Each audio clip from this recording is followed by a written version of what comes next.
Okay, here we are. Great Ace Attorney Episode 2, Part 3. Let's get right into it.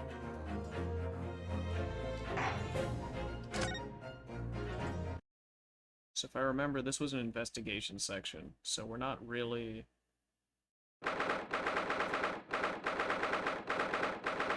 following along with the last thing we were doing last time. Somehow the door to the cabin we were in ended up bolted after we made an emergency stop. Susato-san took a deep breath, and then gently slid back the bolt.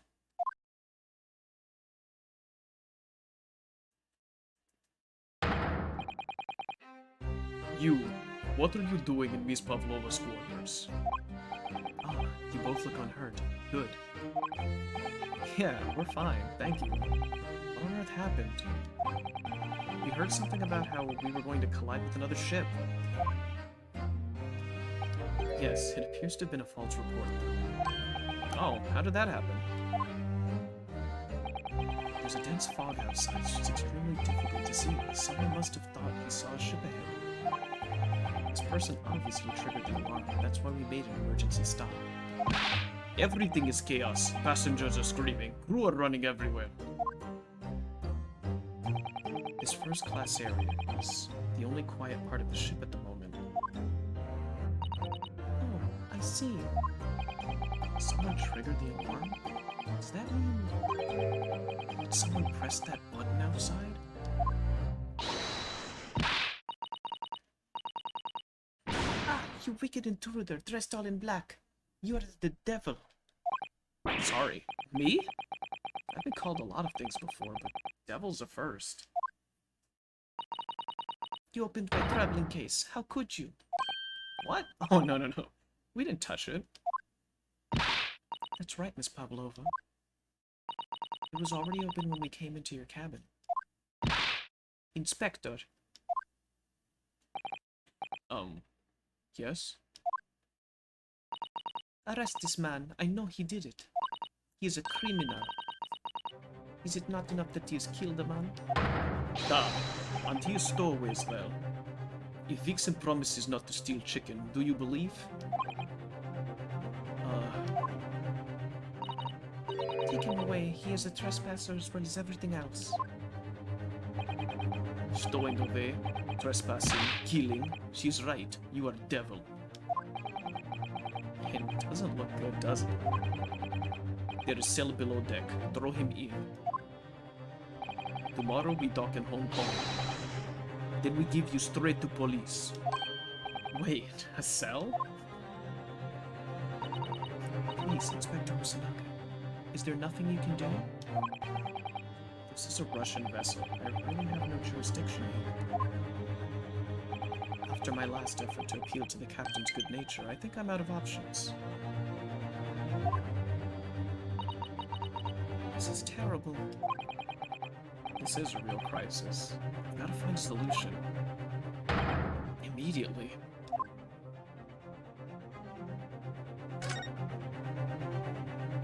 Oh man, look at that V-cut. His uniform really doesn't fit him.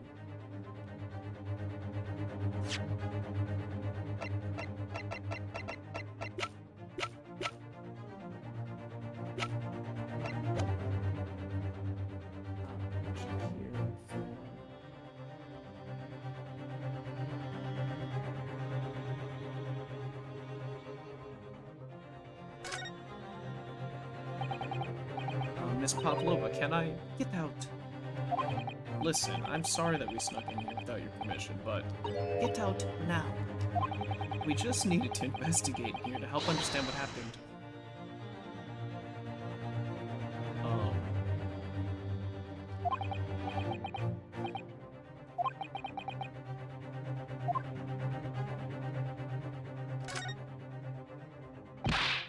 Please, just give me a little more time. I do nothing for you, except show you way to ship's prison cell. Thanks, but no thanks. But I'm innocent, I didn't kill anyone. And trespassing, and stowing away. Well, you know, sometimes life can lead you down some unusual avenues, and well... Enough! You are guilty. Sheep cell is only a place fit for you. Come on, there has to be someone.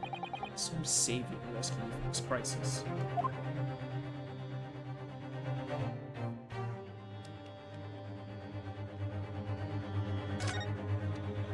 Oh, he's over here. Okay, he's just... What the... What are you doing up there? Mr. Sholmes? Naturally, I was analyzing what a weight of 20,000 rubles feels like on one's head. Have I not told you that as a detective? It is my business to know what other people do not. This isn't mere tomfoolery, my boy. Oh, no, no.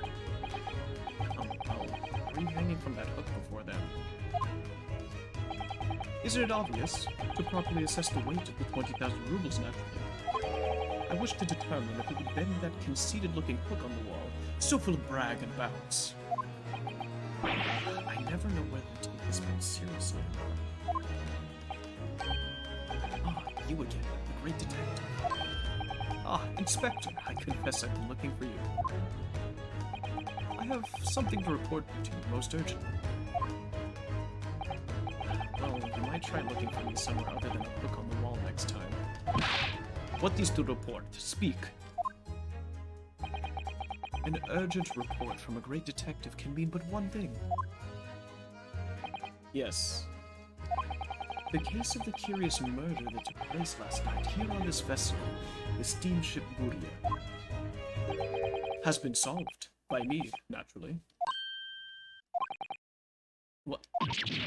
Really? Yes, I have eliminated all other possibilities. No other explanations exist. So, allow me to illuminate all your minds. For I am about to reveal my great detective's greatly admired great deduction to the case.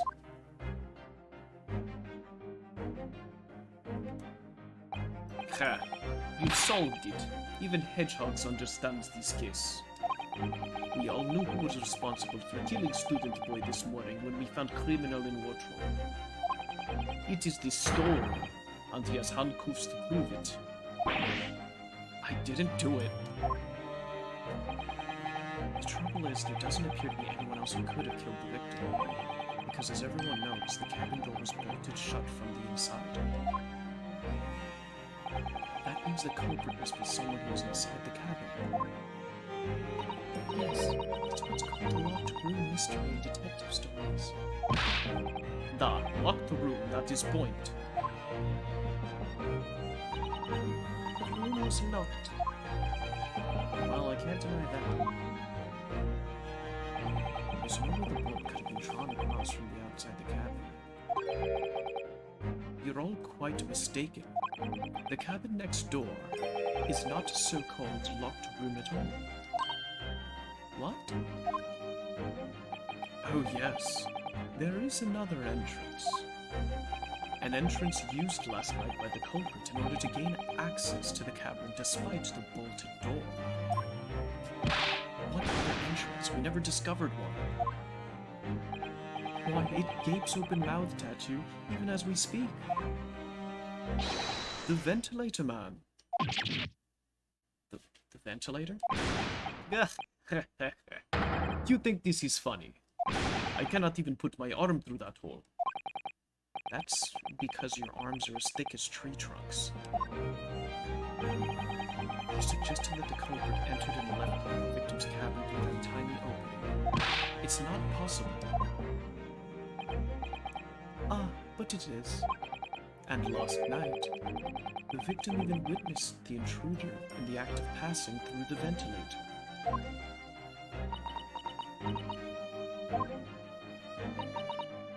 Mr. Sholmes, do you mean... Are you referring to the words Kazuma-sama wrote in his diary? 1:23 a.m. I can hear a faint whistling sound. 1:35 a.m. It looks like some sort of speckled band is dangling from the ventilator grid. Precisely, my dear madam. What does that mean? What is this speckled band? The answer to that particular conundrum is in this very cabin.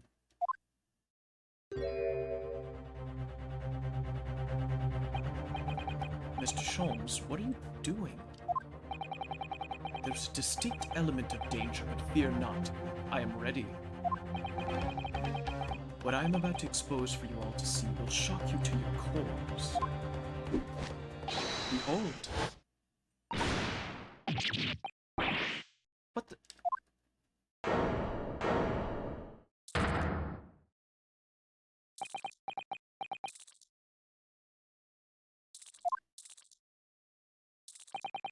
Allow me to introduce you all to the band, the Speckled Band. A snake? Indubitably.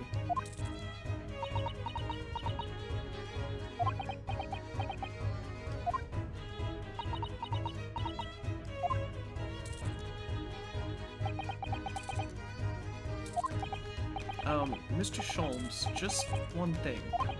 Pray, what troubles you? Well, that snake isn't really speckled, is it? It looks more stripy, wouldn't you say? Hmm? Yes, you're right. I think in this case you'd have to call it the Striped Band, wouldn't you?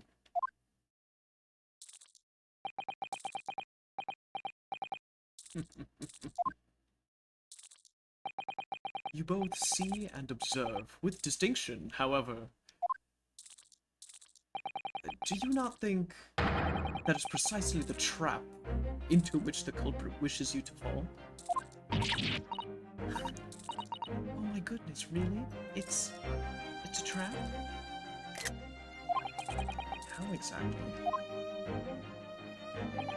I think perhaps it is time that I explained the intricacies of my train of thought. Are you ready, Miss Pavlova? I'm sorry for the young man who died, but that is all. His death has nothing to do with me. This whole thing has nothing to do with me. There are two conclusions that I've drawn from the facts. Number one, last night your friend infiltrated the victim's cabin. And number two, that same friend was responsible for the victim losing his life. No. She's turned as white as a bowl of rice again. Sholmes must be right. He's hit the nail on the head. This young woman's friend killed Mr. Asogi?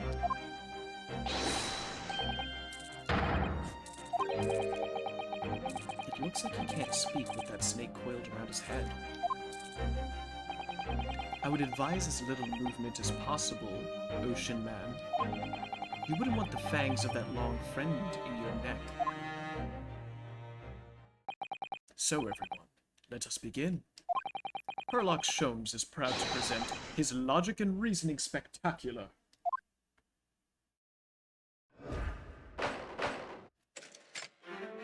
The game is afoot.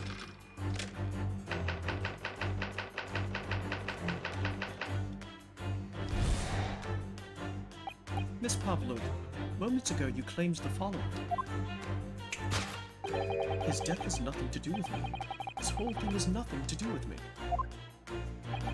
Yet you cannot deceive yourself. Yes, when you recall those horrid events, your aching heart smarts with pain. And it is that very pain that evidences your inextricable link to the victim's death. So we ask, what was the nature of this intruder who stole into the victim's cabin that portentous night? Why, naturally, it was the friend with which you boarded this vessel, was it not? Ha! As I suspected, another telltale glance. Without doubt, your friend is the writhing serpent we see before us. And yet, that fact leaves us in a quandary. The victim's written observations on the night in question tell of a speckled band, whereas, regrettably, this specimen's markings do not fit that description in any way.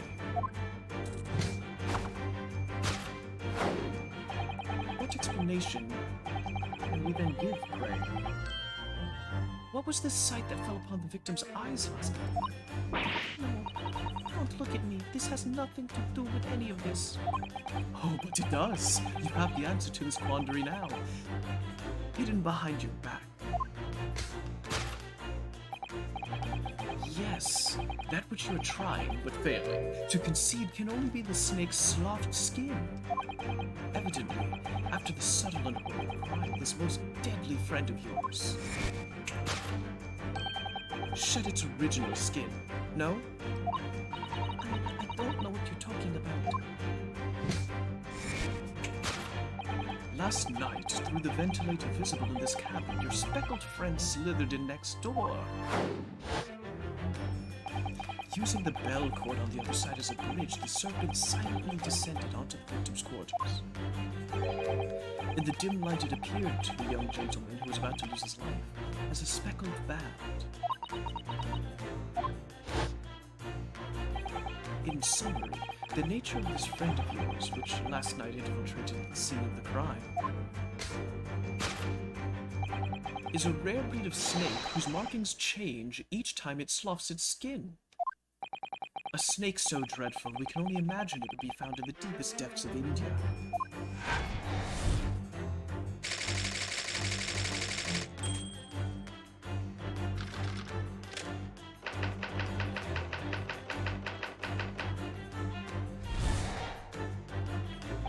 Moving on, we come to the heart of the matter, the grim demise of the victim.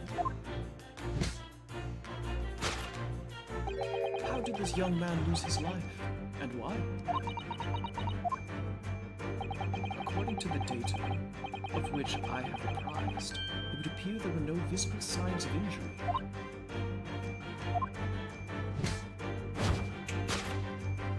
In fact, the circumstances of the victim's death can only be explained by a terrible venom. Now, if we take that as fact, we can reasonably imagine that there remains evidence to affirm it at the scene of the crime. Oh no, could there be? Yes, an examination of deceased's body will prove the cause of death conclusively. The almost, but not quite, imperceptible puncture of wounds left by the venomous fangs will seal the truth. Yes, the vestiges of the snake bite delivered by your terrifying friend. This makes no sense.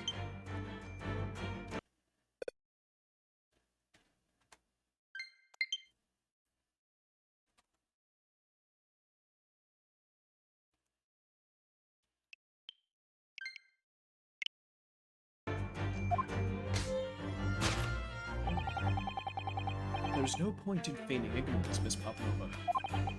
After the incident, you endeavored to hide everything, didn't you? But now your involuntary glance betrays the hiding place you chose. That's right. You hid evidence that links you to the victim's death in that traveling case. When we first met in this cabin, it came to my attention that your case moved periodically. Your serpent assassin was restless inside, no doubt. You don't.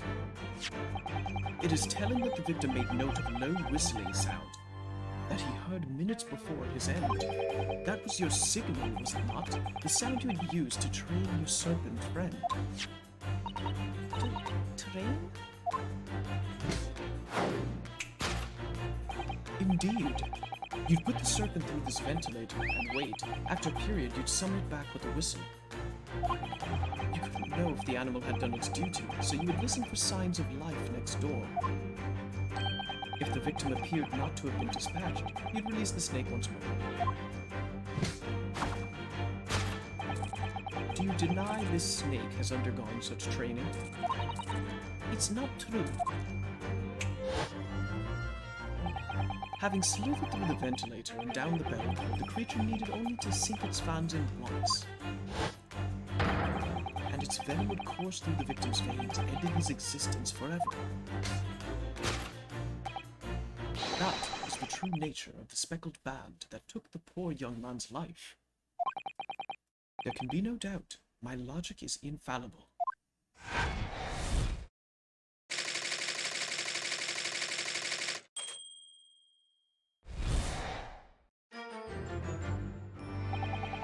Thus concludes Herlock Sholmes' great deduction of the speckled band.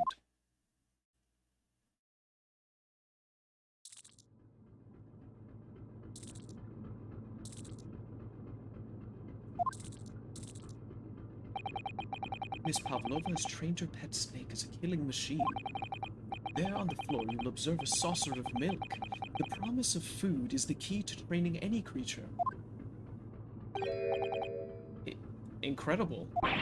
You've solved the mystery. Amazing. Your great deduction really lives up to its name. I see now why Herlock Sholmes has become such a household name. My dear man, it was nothing remarkable. As the Russians say, I could have done it with one left hand.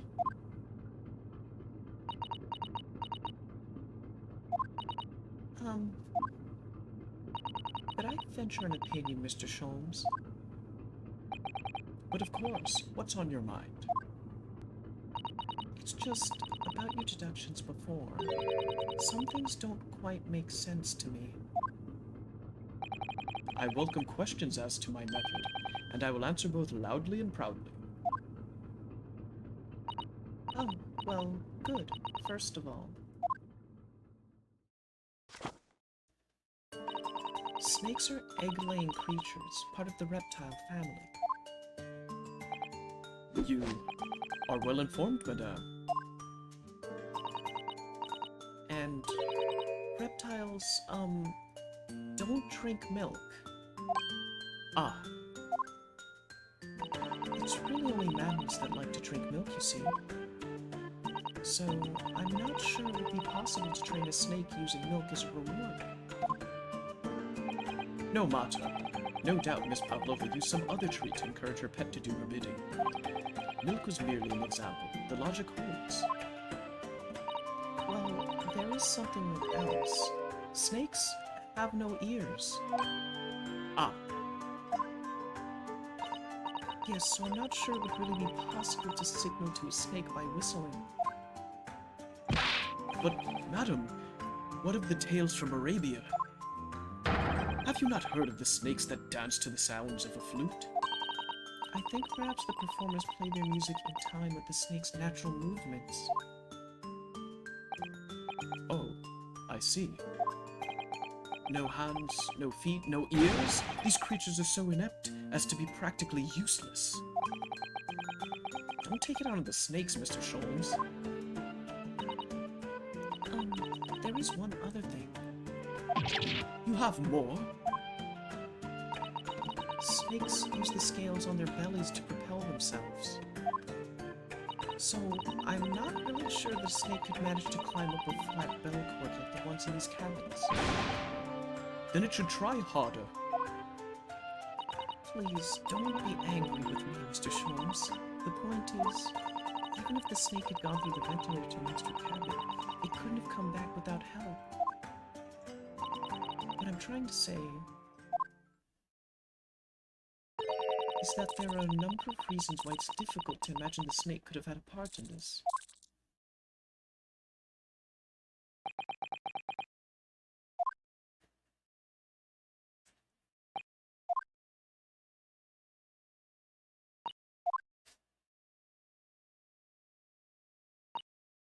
I think we need to step in and help again, Mr. Naruhodo. Oh no, you don't mean...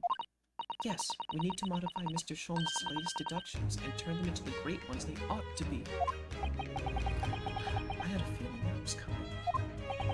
Alright, let's give it a try. Just what I was waiting for, Mr. Naruhodo. Yes, right. So, cast your eyes down to your wrists again. What? You've done it again! Your handcuffs are gone. Where'd they go? Fear not. I shall see that they're restored after our work is done. I really wish you'd leave them off. Now, everyone, let us begin. Herlock Sholmes is proud to present Logic and Reasoning Spectacular.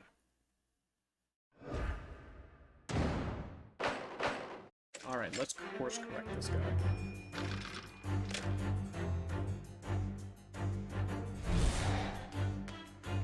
Miss Pavlova, moments ago you claimed the following.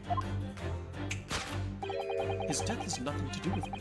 This whole thing has nothing to do with me. Yet you cannot deceive yourself. Yes, when you recall those horrid events, your aching heart smarts with pain. She does have a pained expression on her face. Yes, that's true.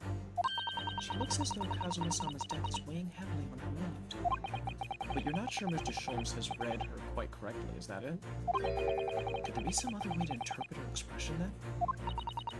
Let's take a moment and really look very closely at Miss Pavlova.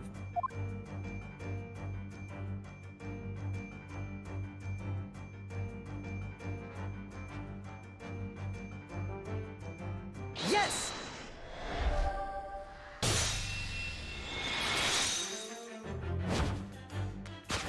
Yes, when you recall those horrid events, that claw scratch smarts with pain. Indeed, and simple observation reveals that the wound is fresh.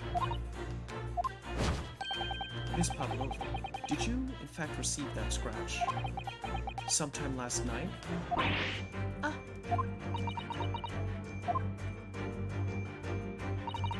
When I think about the young man who died next door, I feel so sad. And when I am sad, the pain from this wound is worse. And it is that very pain that evidences your inextricable link to the victim's death. So we ask, what was the nature of this intruder that stole into the victim's cabin on that portentous night? Why, naturally, it was the friend with which you boarded this vessel, was it not? Ah, as I expected, another telltale glance. Without doubt, your friend is the writhing serpent we see before us. It seems likely that the scratch mark on the back of Miss Pavlova's hand was made by this friend of hers, doesn't it? Except, snakes don't have claws, do they? No, they don't. They don't even have hands or feet on which claws might grow. Well then, if that snake isn't her pet, what is? What's the true identity of this friend of hers? We should follow her gaze, Notomaru-san. That's where we'll find the answer.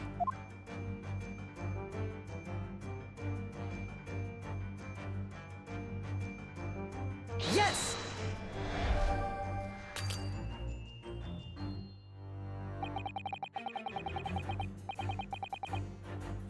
You were looking over— oh no, is the cat actually visible? I jumped too far ahead. You were looking over at this framed photographic print, weren't you, Miss Pavlova? But let's not be distracted by the print itself. Oh no. It's the frame that is your friend, isn't it? No, because it so beautifully displays whatever you put inside it. What spectacularly contrived logic led you to this mindless conclusion? Oh, well, it's supposed to be a logic and reasoning spectacular, so I thought I'd contribute to the show.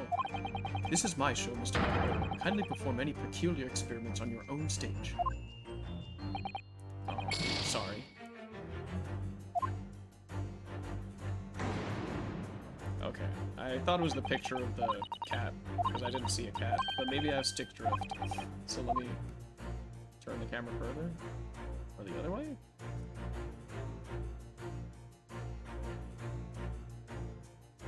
There's a cat there!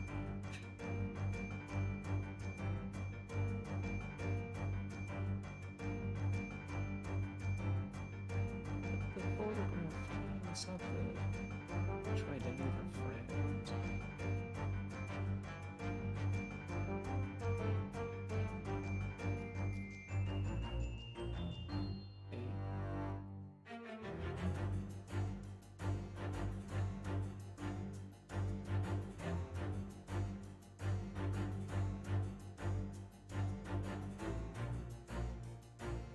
It's not the serpent. It's supposed to be this guy? Maybe it's this guy.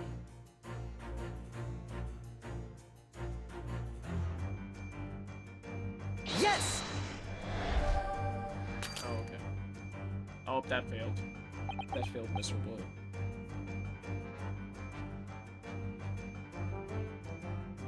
Forget about how you could have brought him in aboard your case, or how he could fit through the ventilator. A true friend always finds a way for you. And what more dependable friend could you ask for than Seaman Beef Stroganoff? That deduction was wanting in every way. Yes, I was wanting you to hear it. I'm quite proud of it. I find myself wanting to never have heard it. Quite pained by it, in fact. Oh, sorry. I'll try again.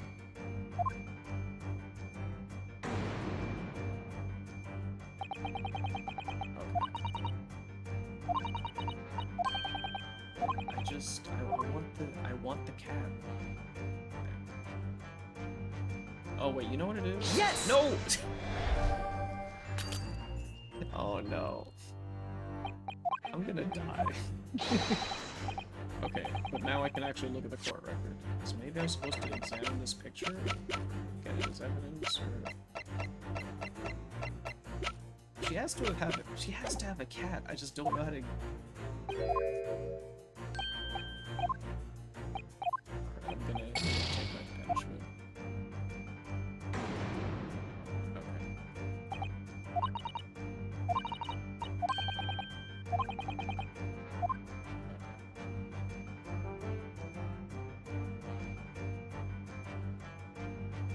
We'll turn the camera further.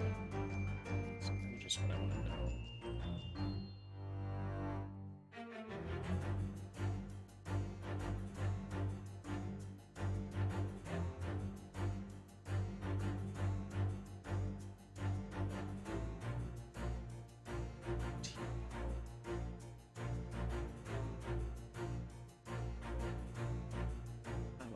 I'm kind of just not sure what to do here, because it's just... I see the cat. I see him. He's right there.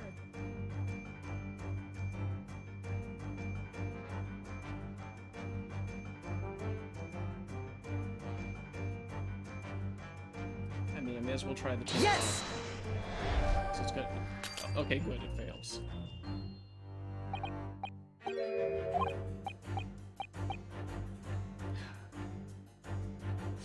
I do have to read the failures. Let me do that.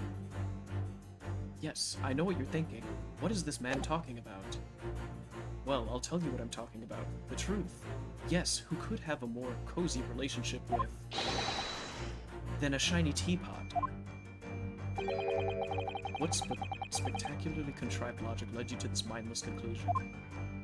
Oh, well, oh, okay, we've heard this before. Yeah, I might die here. You're trying to present this cat.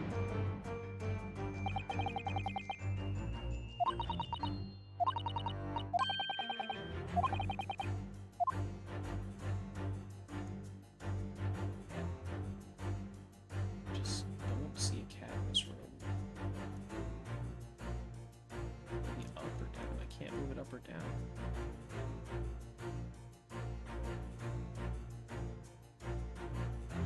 I mean, I'll just try the... Is there a plate of no coming around? Or anything that points to a cat?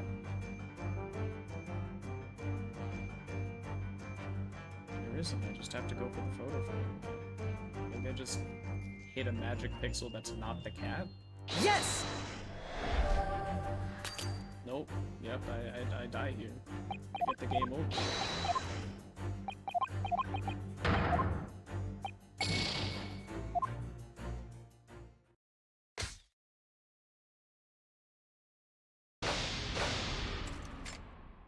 Well,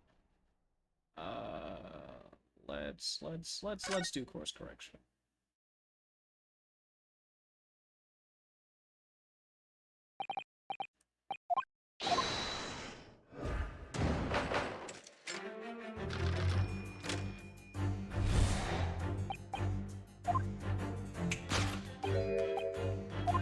Okay, so let's speed through this.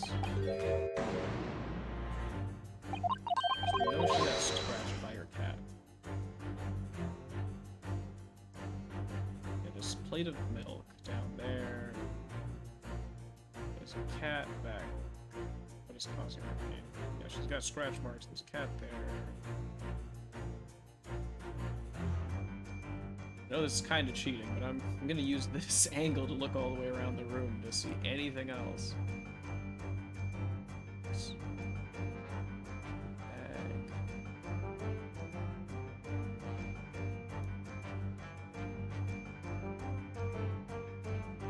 Yeah, really the only thing that... Maybe I can see that milk bowl down there later on.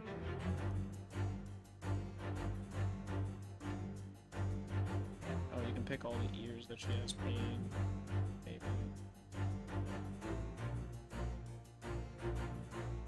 I like that snake, he's cute. Alright. Yes! Alright, so we know cross scratch works there.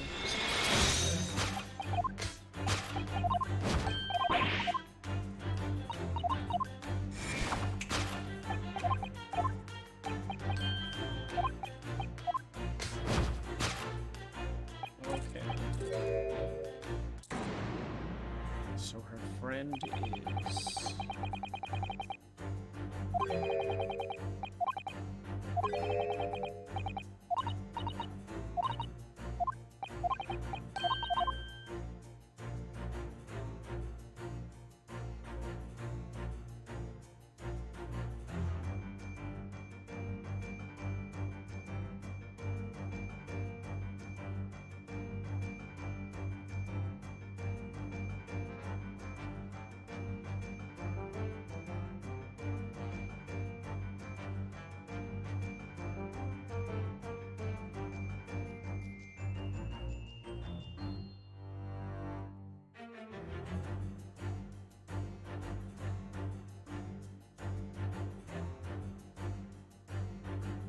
Say some right.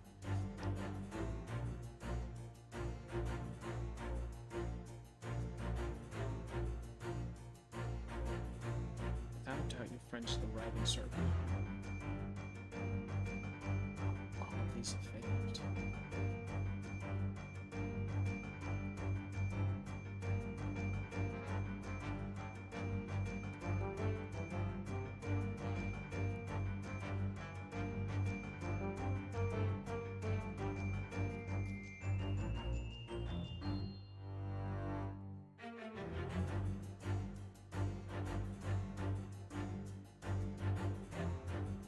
Is he like hiding a pet in his shirt and I'm just not seeing it?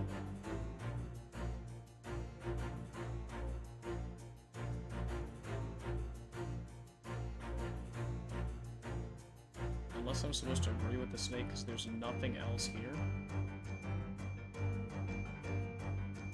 I swear, if they did something stupid like I have to agree with the snake, and then it's clearly wrong, and then we have to go back and correct it again so that it's a cat, there's gonna be shenanigans.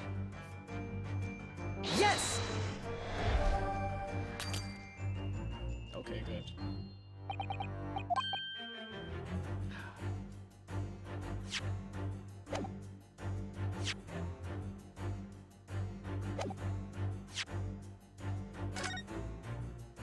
I should just try looking at all the evidence as well, but maybe that will make...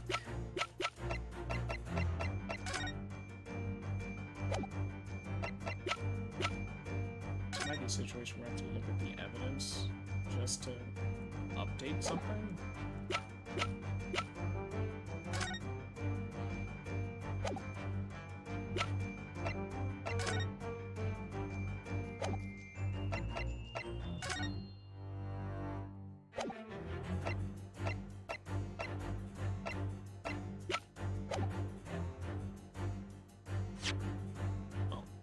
With its deadly venom, the snake must be a tricky creature to defend, but as a ballet dancer, you can't resist its graceful movement.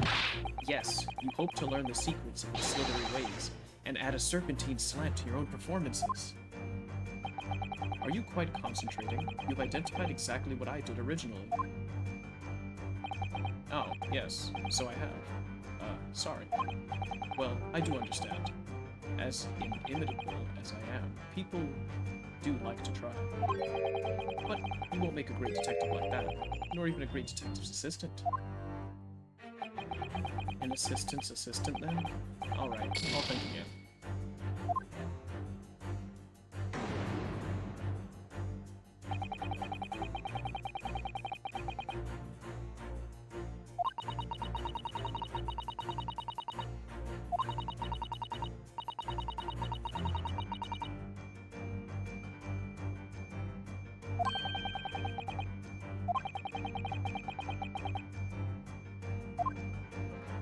So she looked away from the camera, but I can't seem to turn the camera.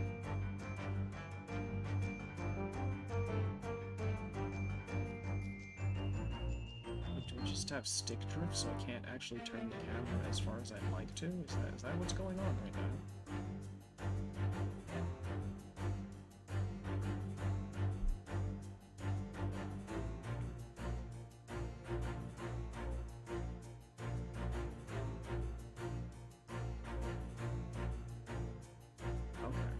We all on the stream know that she owns a pet cat.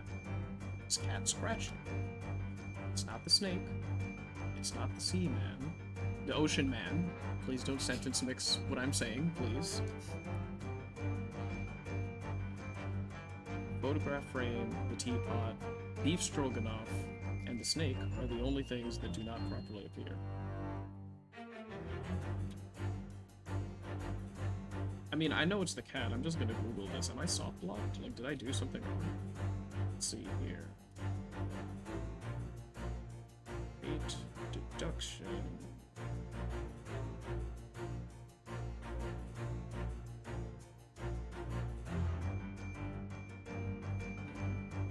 Let's see.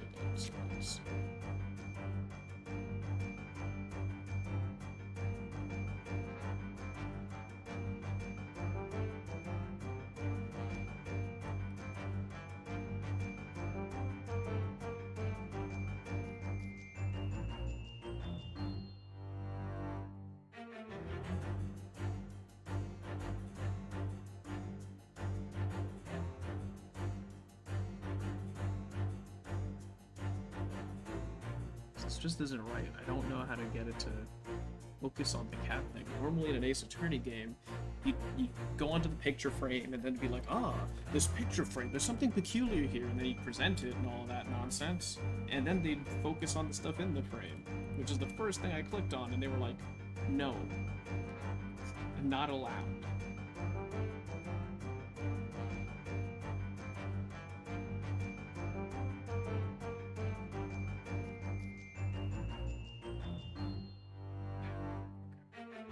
You know what? I'm just gonna try the picture frame again. Maybe it's saying... Yeah, I'm just gonna examine the photo here and make sure I'm really in the middle. Like, really make sure that the magic pixel is on the cat. Yes! Why doesn't it like that? What's going on? This isn't right.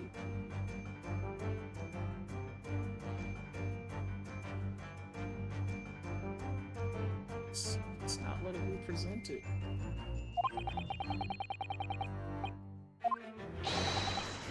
Am I... Is the game bugged?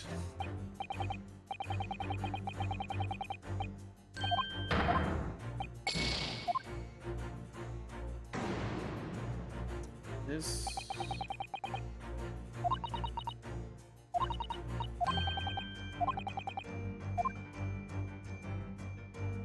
It's kinda just... This isn't right.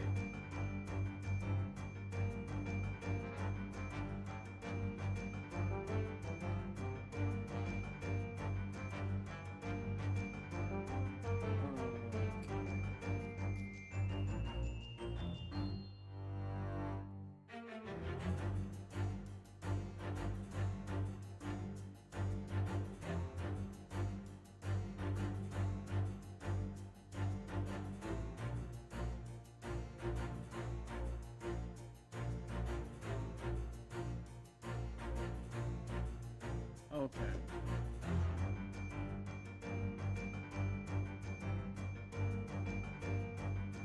Okay, I straight up need to look up a YouTube video just to make sure I'm clicking on the right pixel.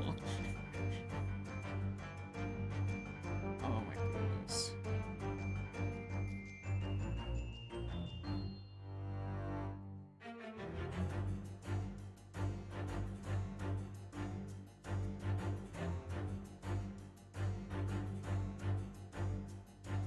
Let's see here. Yeah, Great Ace Attorney Chronicles. So weird. This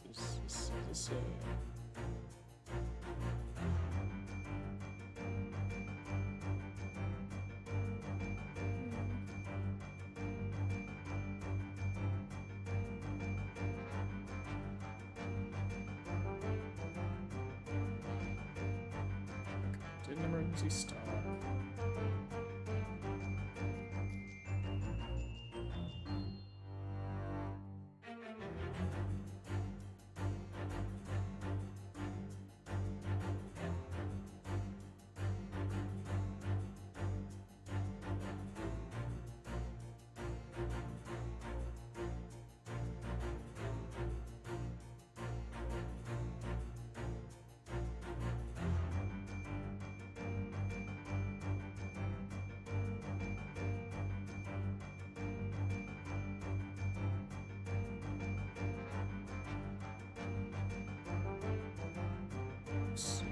This person still.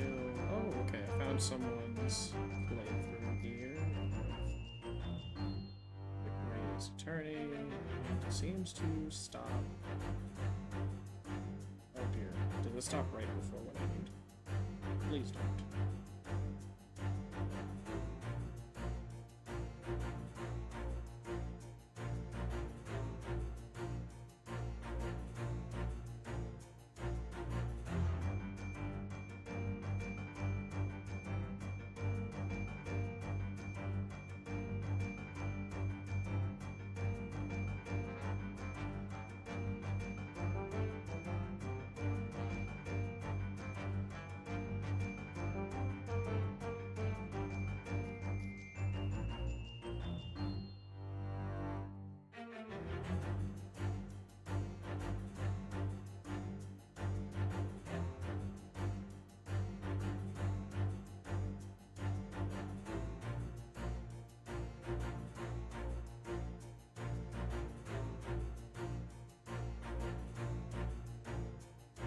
So, I think I got ahead of myself because it seems that I'm supposed to click on the snake, even though that is the incorrect answer, so that I can talk about the cat that is the correct answer in the picture. I'm not supposed to jump straight to the cat.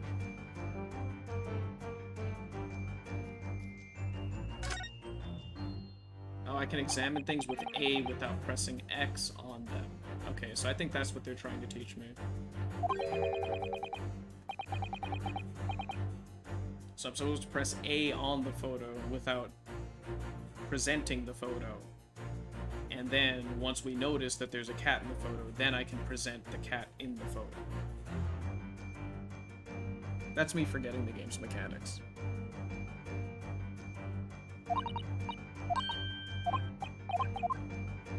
Anyway.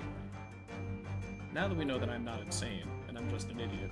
You know what it is? Down here, it says history and present, but there's no, like, examine button. I should have remembered that examine is A, but they could have just put that there to let me know that that is an option, maybe?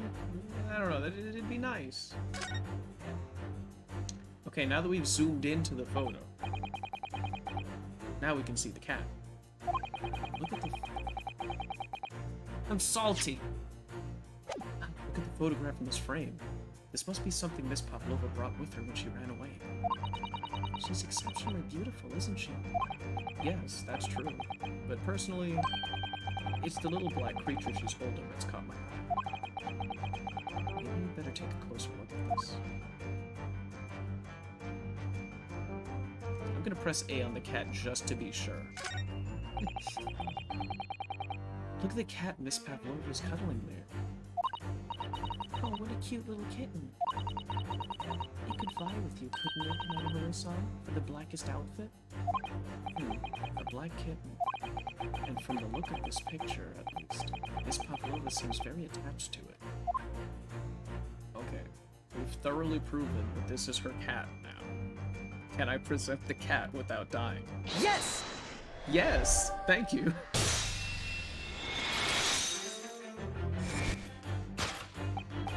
Without a doubt, your friend is the little kitten we see before us. Yes, the scratch on the back of your hand makes that abundantly clear. Oh no. The whereabouts of this black kitten isn't clear, but what is clear is that you brought an animal with you when you ran away, didn't you?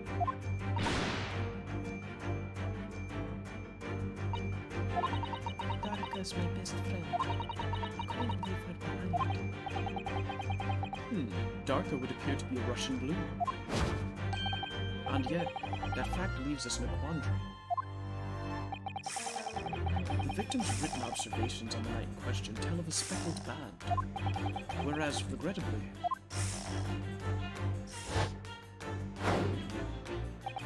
this specimen's markings do not fit that description in any way.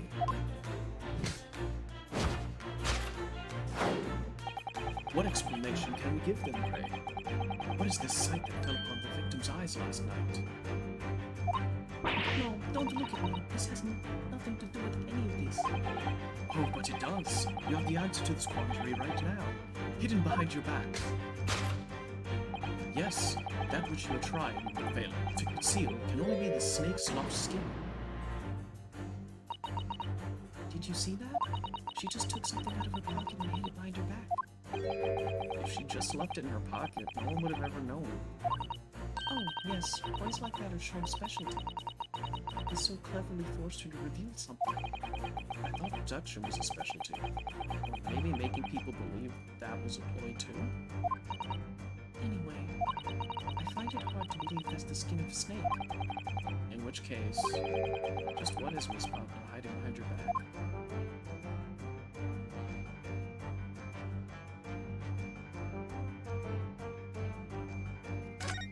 I'm not pressing X, I'm gonna press A first. Well, it is speckled, and it is a band, but... what is it? It seems to be soft and fluffy. One piece of cloth of some sort? That looks like a handle on one end. I think it may be a cat's toy. This sort of thing's common in the West, apparently. How is that a toy for cats? Cats like to chase the band around and paw at it. Kids in particular love that sort of toy. You only need to wave it in front of them, and they pounce to catch it. That sounds positively adorable. Okay, that's the new mechanic from now on. You can't just present the thing that you know what it is. You have to make sure they call it the right thing. Yes!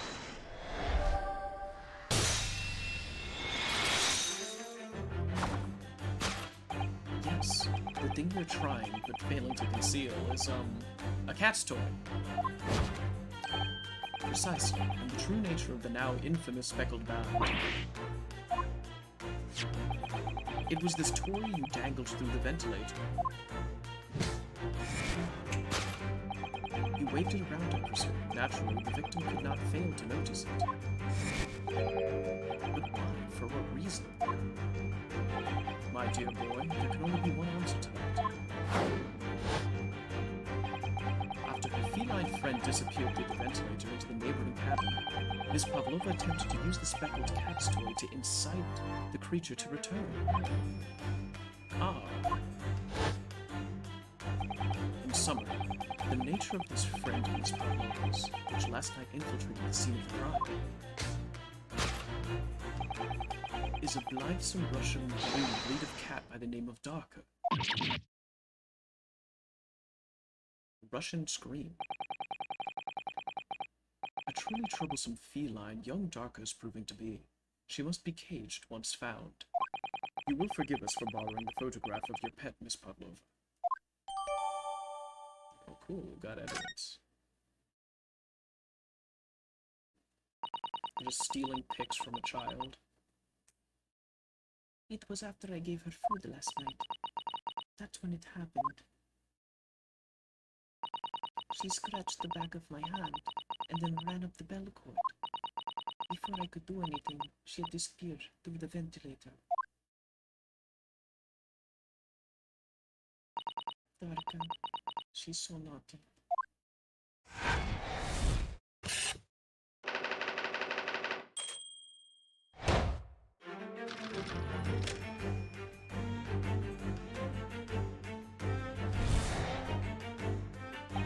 Moving on, we come to the heart of the matter, the grim demise of the victim. How did this young man lose his life, and why? According to the data, of which I've been apprised, it would appear there were no visible signs of injury.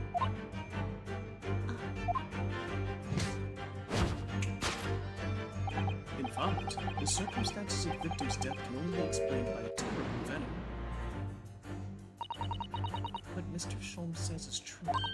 There were no signs of a wound anywhere on Kazuma-sama's body. That's right. But Mr. Sholmes seems to be unaware of one very important detail.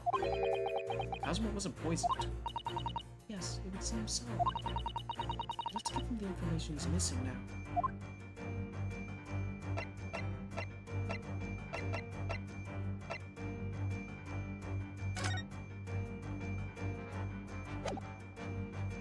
Yes!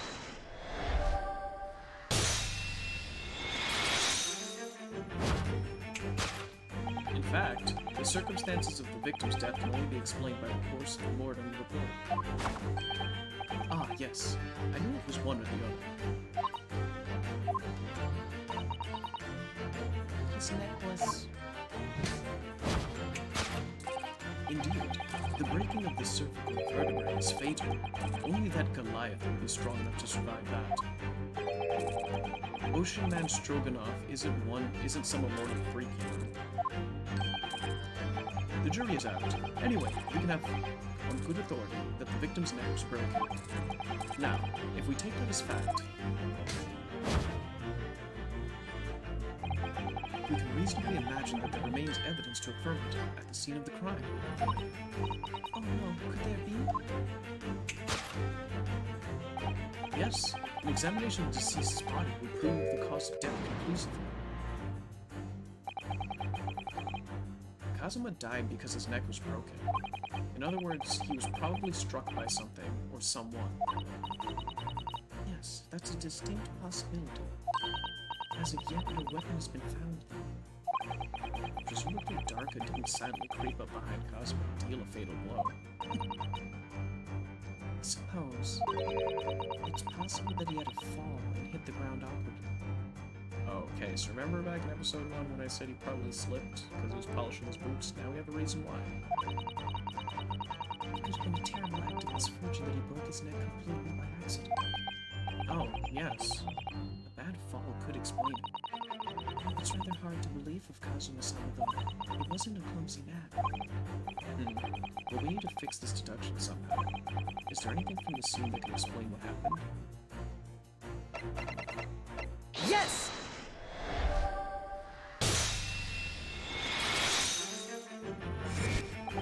Yes, an examination of the mark on the floor will prove the cause of death conclusively. This particular mark, so prominently visible next to the victim's body, is a deposit of shoe polish. Shoe polish? Indeed, positively identified by a little analysis device I constructed, which I carry now as a matter of course. Beeswax, tallow, and dye were my results, the undeniable ingredients of shoe polish. And the color of the shoe polish is a perfect match to the color of Asobu's laced leather shoes. Looking at this mark, it's not hard to imagine what happened. For some reason, Mr. Asogi must have caught his foot at that point on the floor and tripped. Please, no. And by a dreadful turn of misfortune, caught his neck against some immovable object as it fell to the floor. Suffering a fatal blow to the spine, the victim's vertebrae shattered, and in that instant he lost his life. Screams in Russian again. I don't know. I don't know anything about this. Is that really true, Miss Pavlova?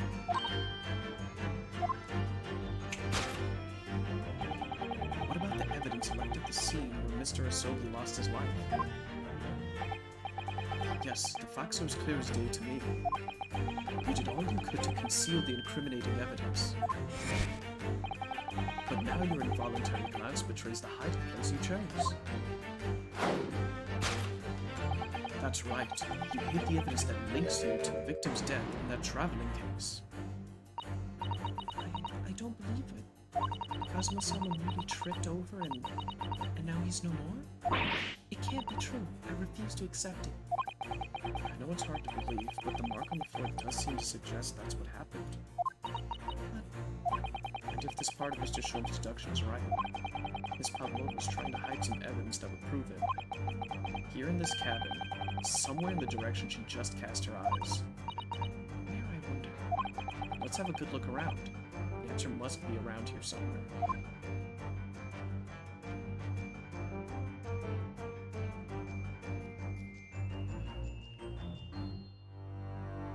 I mean, she's a kid, she's probably hidden the garbage, but let's check the garbage first.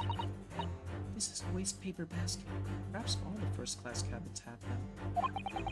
But Miss Pavlova only started occupying this cabin late last night. Presumably, there's not much rubbish in there yet. What's that? It's a broken piece of glass, isn't it? Yes, it is. And I feel I've seen it somewhere before. If it looks familiar, perhaps it's more than your mind simply playing tricks on you.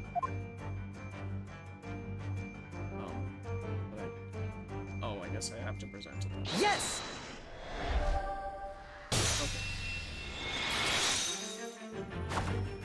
That's right. You hid the evidence that links you to the victim's death in that waste paper basket. Here we have a fragment of some intricate glass object, it would seem. One that has a familiar air, in fact. Precisely. We found another piece of broken glass on the floor in Mr. Asogi's cabin. And as you can see, the two pieces fit together perfectly. So, Miss Pavlova, shall we consider what this tells us? Why, would it be that part of this glass object, which was evidently broken at the scene of the victim's death, should be found in the waste paper basket in your cabin?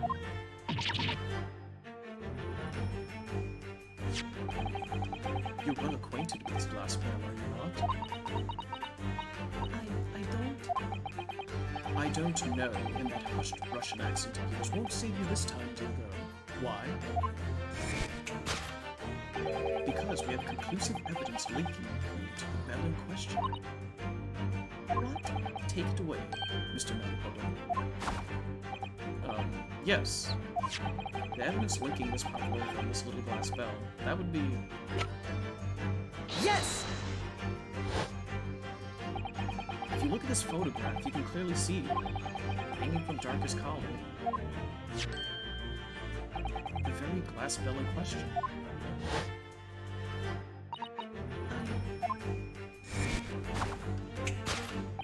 The truth has caught up with you, Miss Pavlova.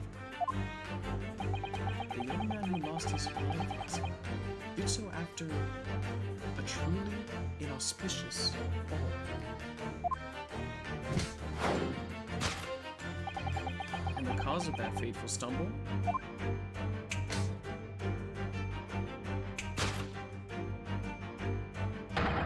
Your absent feline friend, Darka.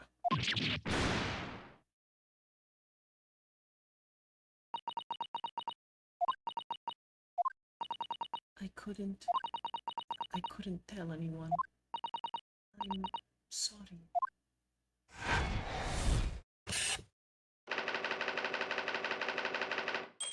Death by tripping over a cat.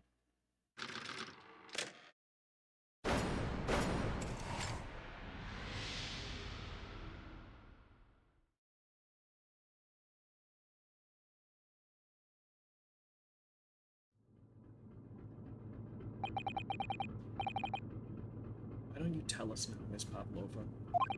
Tell us exactly what happened last night. It was a little after 1 in the morning.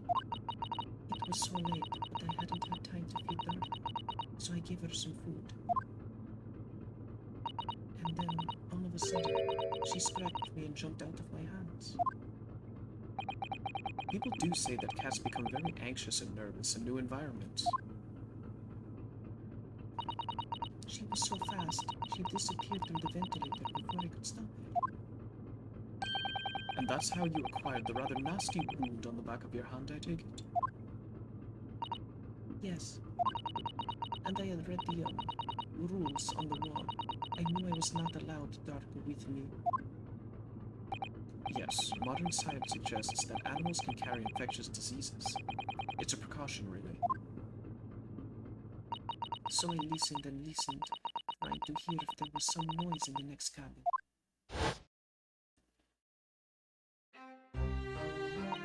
It was very quiet.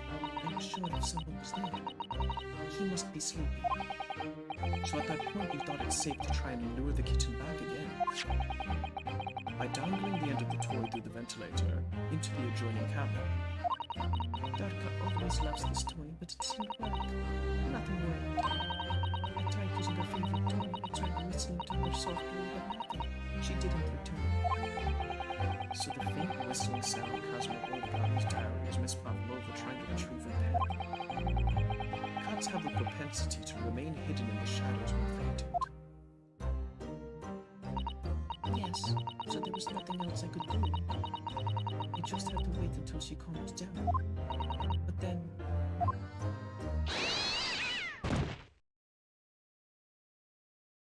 Oof. Loud screech and a thud. Nice stock cat wow. I nearly passed out with shock. I heard her cry out and then... Oh, it was such a dreadful bang. And then afterwards, nothing. It was totally silent. Kazuma was...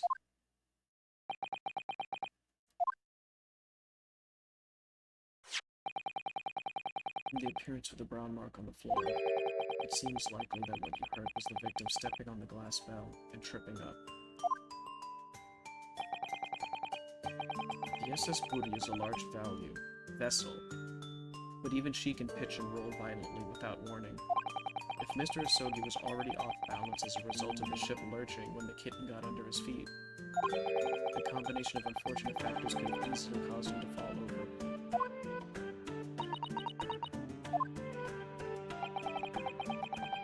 But what became of the kitten afterwards? In the end, I managed to get her to come back to the ventilator. Yet Darka's nowhere to be seen. I must have forgotten to lock her case, and now she's disappeared again. Gracious, that cat is as insufferably restless as I am. Well, he knows something about himself at least. When I woke this morning, I heard that a young man in the cabin next to mine had died, but I couldn't bring myself to tell anyone what had happened. I was too scared that they would send me back. Oh, hold on a minute. What about the snake? You're right, where is it? If the snake isn't your friend, Miss Pavlova, then whose is it? And where did it come from? What on earth is such a dangerous creature doing on board this ship? Oh, I didn't say. Snake is my friend. His name is Pirosco. Huh. What? That snake belongs to you. He escaped from the cage when emergency alarm sounded. I was looking for him.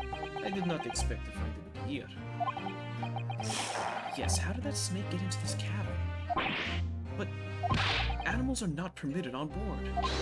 Yeah, we are at sea for 1 year. You want me to be so long without a close friend? Without someone who understands? Couldn't you find someone a little more human who understands you better? But, my dear burly fellow, a gargantuan venomous snake. Surely you can appreciate the danger you're putting everyone in. No venom. Huh? Hirosco does not have venom. He is harmless, very long, but very gentle. He is adorable, like Granny. It's venomous? Yes. Now he is hungry, so he is in bad mood. But once I feed him, you will see big smile. And you feed him what? Milk, I suppose? Eh, like they say, milk chickens, ridiculous. Snakes that drink milk are only in stupid stories. Hirosco eats mouses, big, fat, round mouses. Oh, so is that what the mousetrap in the passageway out there is for? Of course. How else can I catch my friend's favorite food? Nothing says top of the food chain like the look in their eyes right now.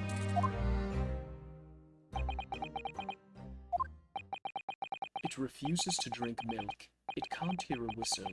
It can't climb up a bell cord, and it's not even venomous. How the deuce did something so inept land a starring role? Is not my fault. I do not make up stories. My Pizoko is nothing to do with this incident.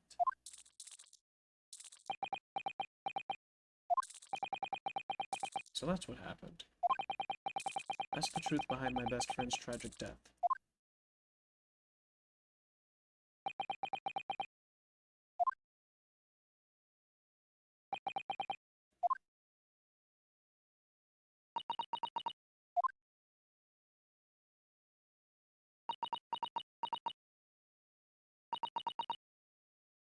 Miss Pavlova.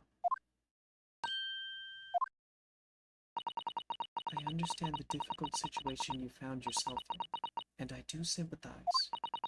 But please remember this. A young man lost his life. If you're going to attempt to cover up your guilt with lies, then no matter what the circumstances, I cannot forgive you.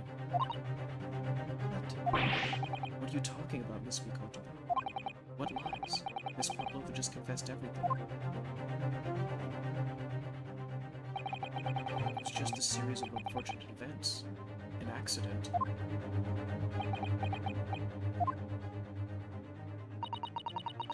I'm no great detective, Mr. Sholmes. I don't have a gift for knowing the truth. But even I can see that was not the truth. Don't you agree, Mr. Naruhodo? To be perfectly honest, yes. There's a discrepancy in Miss Pavlova's story, I'm sure of it. I just can't quite put my finger on it.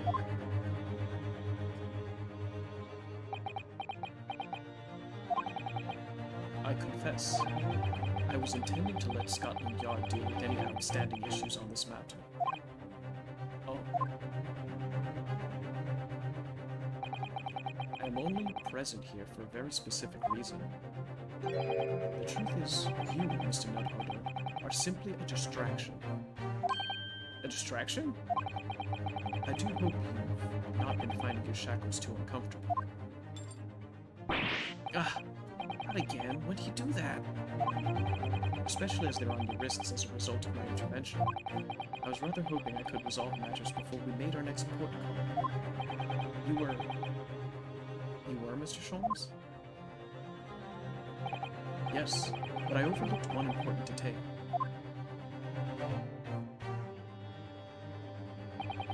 The deceased young man was a very close companion of yours.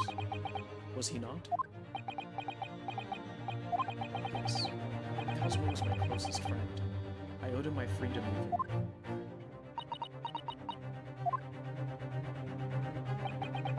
In that case, we must follow this to its conclusion.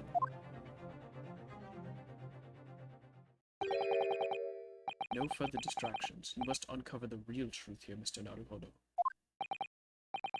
Yes, whatever that may be. The key to this is the discrepancy in Miss Pavlova's story, I'm sure. If I can chase that down, maybe the truth will become clear. The truth about how you really died. scene in your cabin and how it really came to be. Alright, I'll see what I can do. Excellent. Thank you, Mr. Naruhodo. So then, shall we begin? Yes. What should we ponder first? Is the victim who lost his life in a cabin that was bolted shut from the inside? Was this truly an unfortunate accident, or was it in fact no accident at all? That is what we must establish in the first instance. But we've already established it, haven't we? The man tripped over the kitten and climbed into his cabin through the ventilator. Tragic, yes, but still an accident. Hold it! Wait, let's just take a step back. It doesn't make sense if that's what really happened, does it?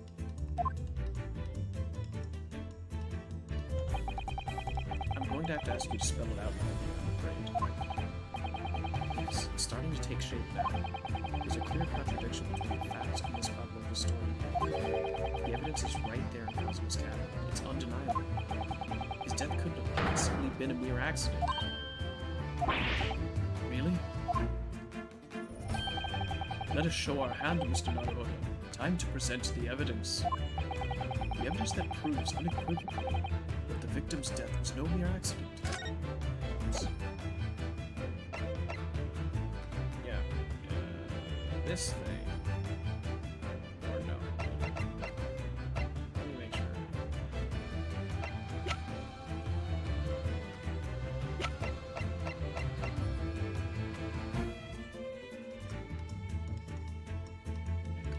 Someone had to have gone in there and written that. Just don't want to go off a tangent.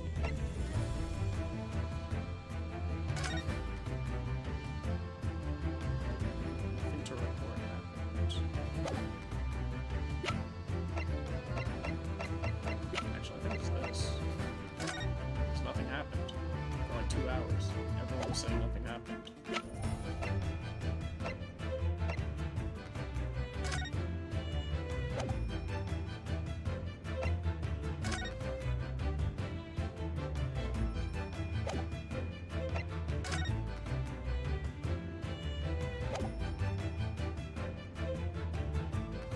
Yes! The truth is clearly recorded in this photographic print. There's no way that Mr. Asogi could have left this message on the floor. That script, it's Russian, isn't it? Indeed it is. The word written means wardrobe. I see what you mean. Most people would leave a dying message in their native language. Japanese, in this case. But maybe he was studying Russian. It is a simple language. He could have picked it up very fast. That doesn't seem likely. That's actually not the point. It makes no difference whether he knew Russian or not. Sorry, what do you mean? Exactly what I said before. There's no way that Mr. Asogi could have left this message on the floor. And the reason why is clearly explained in here. Damage to the cervical vertebrae, resulting in instant death. Instant death.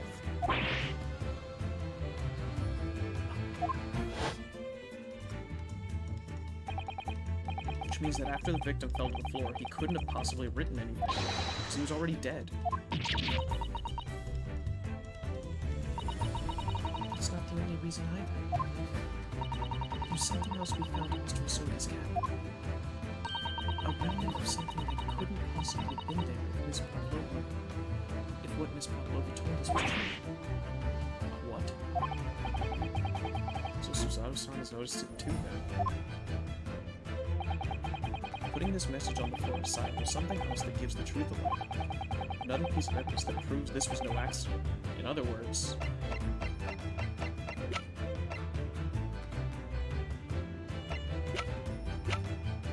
Yes!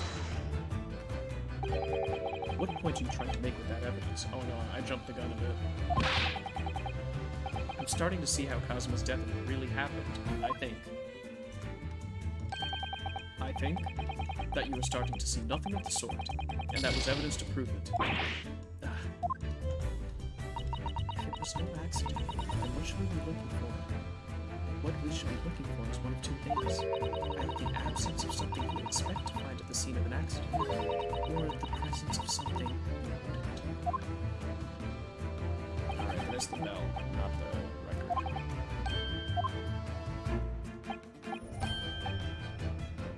I confess your rather languid IC doesn't fill me with confidence, Mr. Bell. Don't worry, I believe you. More than Mr. Sholmes does anyway. Yes, it's starting to take shape now. There's a clear contradiction here between the facts and her story. The evidence is right here in Kazuma's cap. It's undeniable. Putting this message on the floor aside, there's something else that gives the truth of it. Another piece of evidence that proves this was no accident. In other words, it's that. I think it's the bell.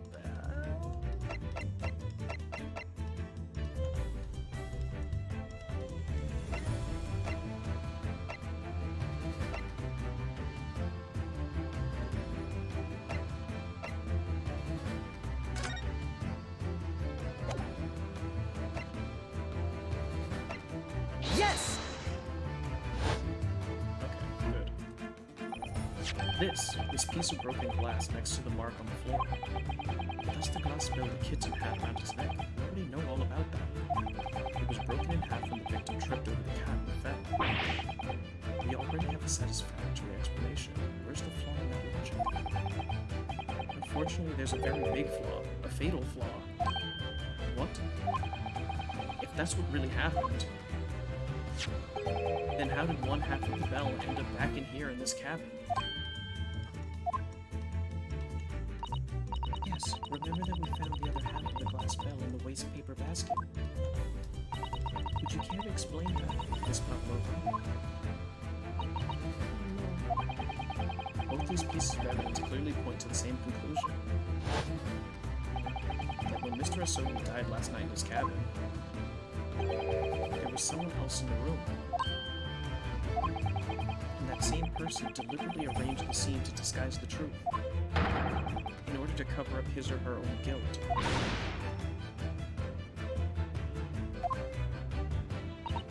Yes, someone was present when Mr. Asogi... Hold it! You are wasting time. Someone else was there? Da, of course, we know this. What are you talking about? Bulkhead was bolted shut from inside. There was no way in or out. Oh, yes. And the only other person in cabin when young student died was you. Yes! It's true, I was in the cabin when it happened. You were shut inside the cabin wardrobe, to be precise about the details. But I don't know Russian. There's no way I could have left that message. Not would have. There's no way you could have left that message, to be precise about the details. Would you mind? Forgive me, my dear fellow. As I was saying, the person in question wrote the word wardrobe in Russian on the floor in an attempt to incriminate me for the crime, even though I had been asleep in there the entire time.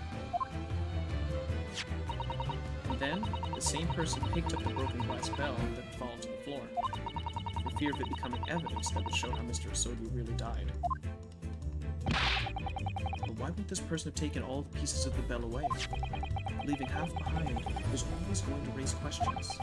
Yes, well, it was past 1 o'clock in the early hours of the morning. The cabin would have been quite dark. The single small lamp suspended from the ceiling would have barely cast any light onto the floor bed. Little wonder that the culprit failed to notice a little fragment of a tiny item. You all suspect me, don't you? Hold it!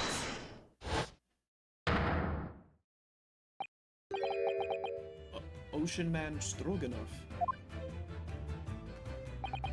Nina is woman of sea. She is daughter of strong sailor. 2 years ago, they noticed her dancing skills, and she went away to join ballet company.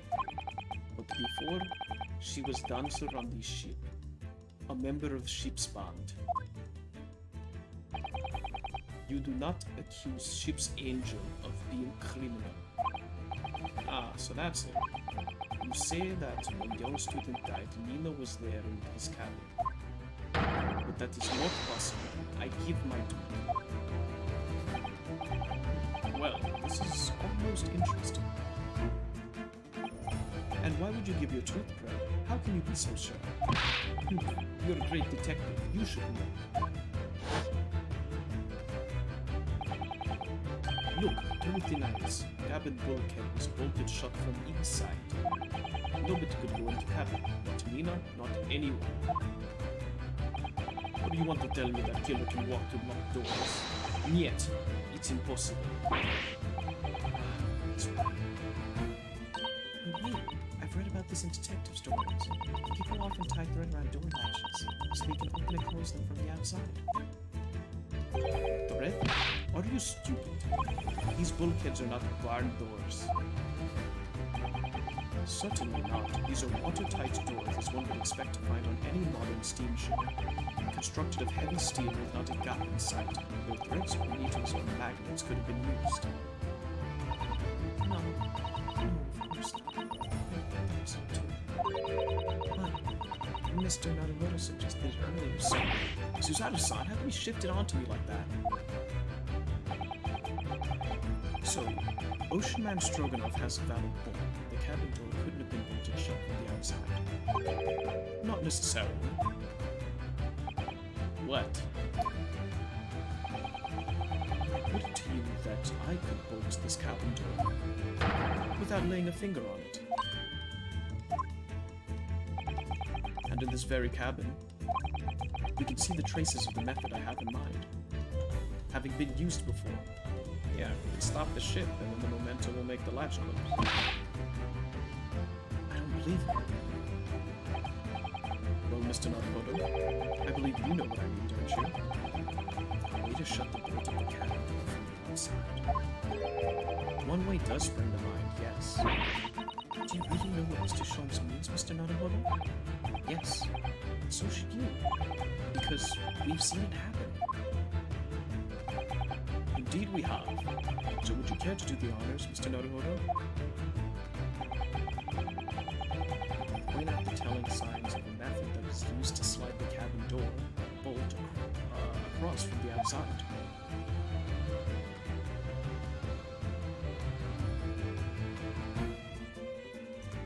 Yes! Look at the bookcase there. See how all the books and things on it have toppled over? That must have happened when the ship made its emergency stop before. Yes, that's right. It's a very powerful vessel after all. When the engines are thrown into reverse, a violent jolt goes across the entire ship. Any small objects that aren't fastened down are bound to fall over. I believe, yes. That's what's known as the force of inertia, acting on all objects. Is there nothing Susato-san doesn't know? Or that isn't in her bucket list? Well, whatever it's called, the same force that pushed over these books on the bookcase also made something else in this cabin move. The bolt on the cabin door. It was very obvious, just after the emergency stop that the ship made earlier. We had come into this cabin not long before, and we hadn't bolted the door. But then,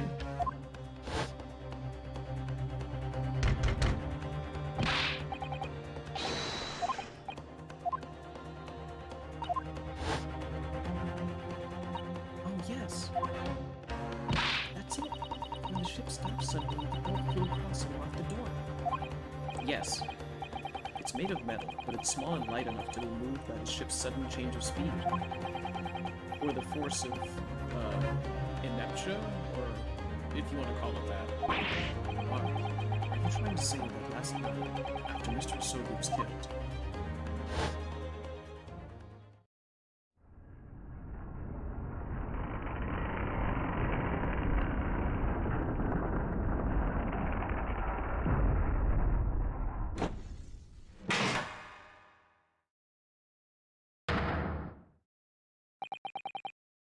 Princess Buria made another emergency stop? When I woke up this morning and looked around the cabin, I thought it looked a little odd. All the books on the shelves had toppled over, and all the ornaments. It was almost as if someone had run their hand across the shelves and deliberately knocked everything over. Oh yes, I remember that. And I stood them all up again, didn't I? Then when we came into this cabin, we were surprised to see the same thing in here. All the books and everything had toppled over, just like in Mr. Asogi's cabin. Oh my.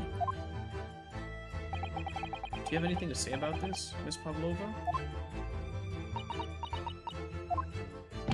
Are you out of your mind? You say Buria made emergency stop? It does seem a little far-fetched. How could that possibly have happened? Unless you're saying that the culprit is actually someone from the engine room? Oh, it is simple enough.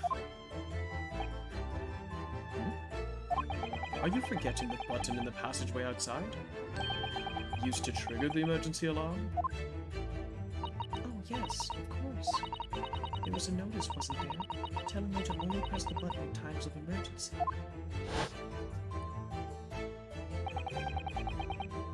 On dark nights when the fog is dense, the captain cannot afford to rely on the eyes of his lookout alone. Hence the placement of a number of buttons around the vessel to allow any crewman to raise the alarm. The sort of button one is almost compelled to press to satisfy one's curiosity. Wait, it was you? When the button is pressed, two things happen in the interests of safety. The emergency alarm bell rings, and the vessel comes to a complete stop. As indeed it did a little earlier today.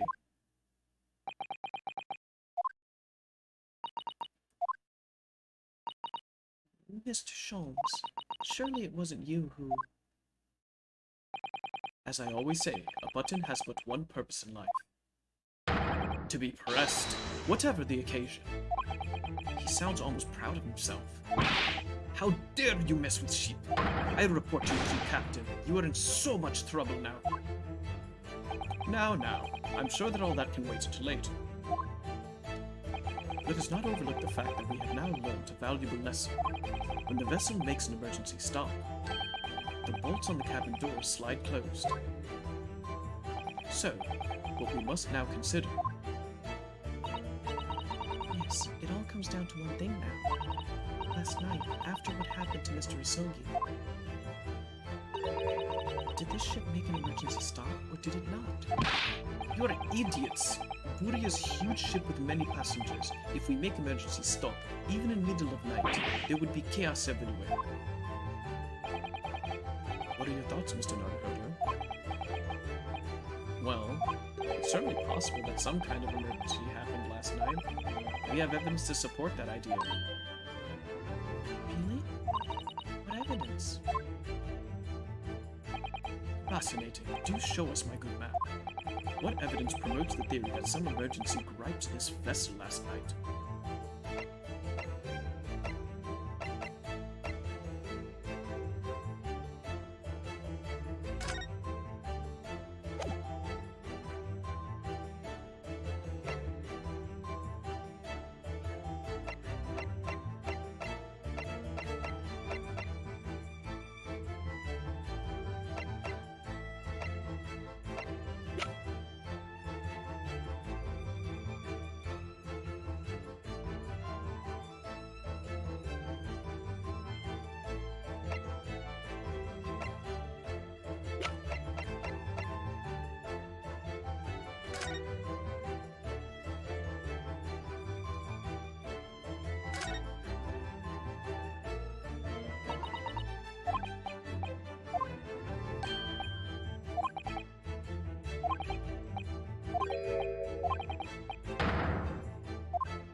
use that one.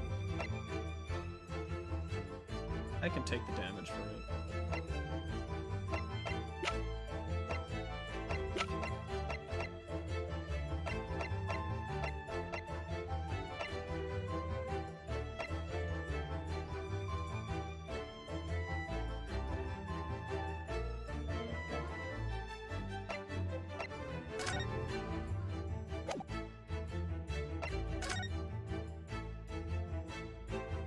Or it could be the fact that this guy died at that time. I have enough health to take all that damage, so it should be fine.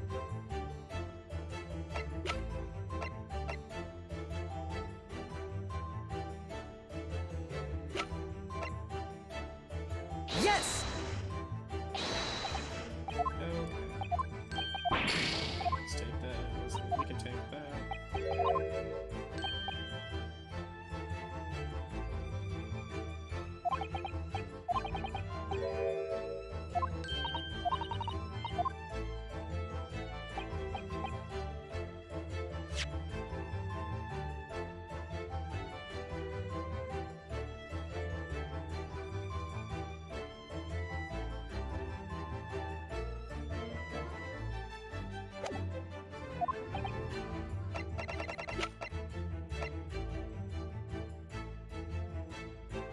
Yes!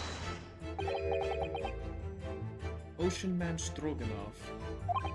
It's your duty to patrol the first-class area of the ship, isn't that right? That is correct. Why? And the ship's log here, this would be where you record the details of your duties. What are you doing with that? That is mine. Ah, you rather carelessly left it atop a little makeshift bureau in the passageway out there. But as responsible passengers, we took it into our care with a mind to return it to you later. I left it there on purpose. That is where I put it always. Point is, looking at what you usually record, it's clear that under normal circumstances, you write the phrase nothing to report every 30 minutes. But from 2 o'clock last night until first light this morning, nothing was recorded at all. Nothing recorded in the log. That is... because nothing happened. But if nothing happened, you would normally write nothing to report, wouldn't you? Yeah. Indeed so, which tells us that shortly after 2 a.m., something happened here aboard the SS Ruby. Something sufficiently significant to make you forget to fill in the ship's log, in fact.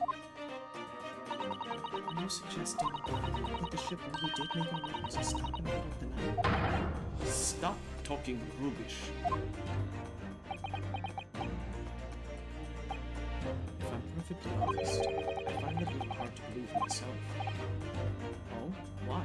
Well, because if something as major as an emergency stop in the night happened, surely all of us would have noticed? That's very true. Thanks to emergency stop being exposed early, we eliminated fuels like that. The ship worked so violently, and the alarm bell was so loud.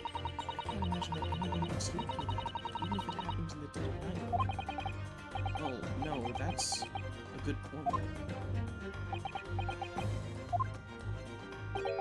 Oh yeah, you remember in the start of this that I was like, oh, maybe everyone fell out of bed and had a headache? Because everyone was talking about head pains all of the first chapter of this. What of the throbbing? Sorry? What do you mean? Your head, man. The throbbing of your head since this morning. We all have suffered with it. Oh, yes, I've had a headache. You're right. In fact, I've been feeling myself since I woke up today. Nor have I. My head's been feeling heavy ever since dawn. Yes, you've all been afflicted, haven't you? Just as I suspected. He's right, my head's been throbbing today too. And since eating dinner yesterday evening, everything's felt sort of hazy. I can't really remember anything that happened after I climbed back inside the wardrobe.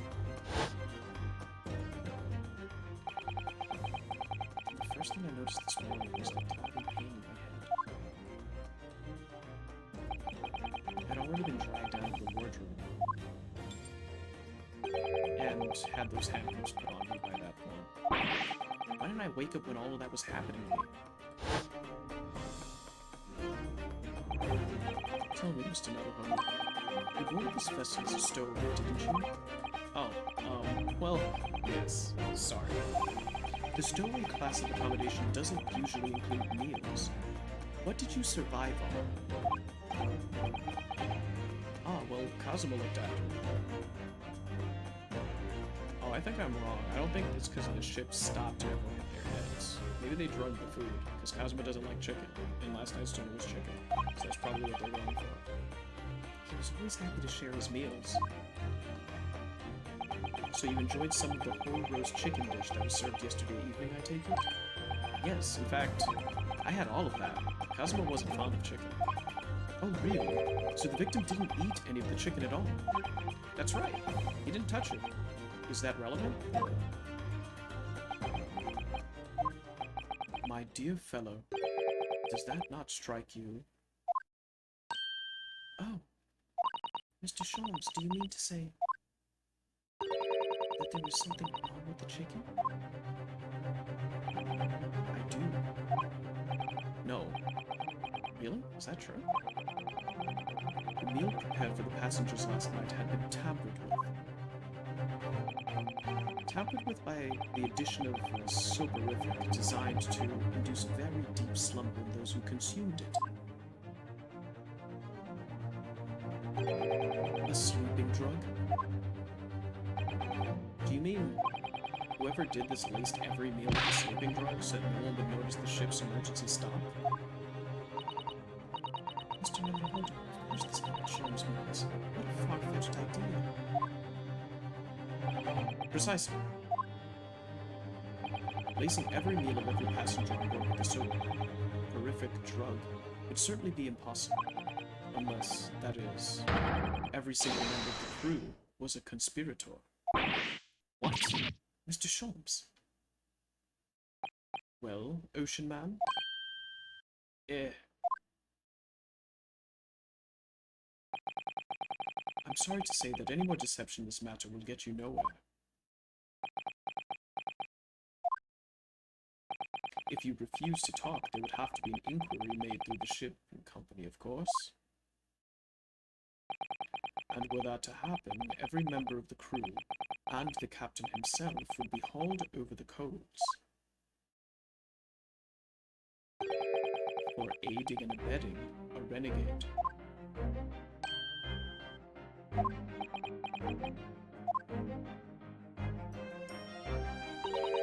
Please, no.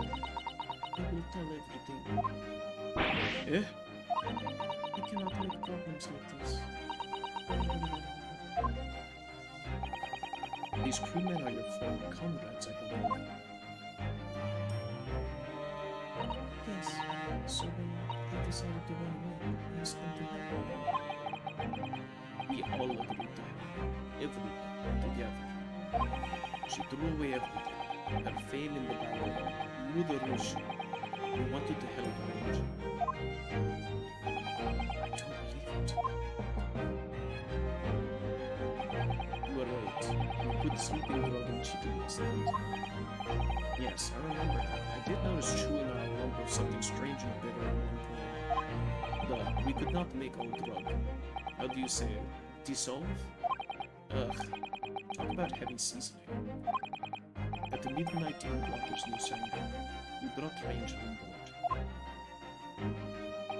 She was helped by Conrad on shore with small fishing boat.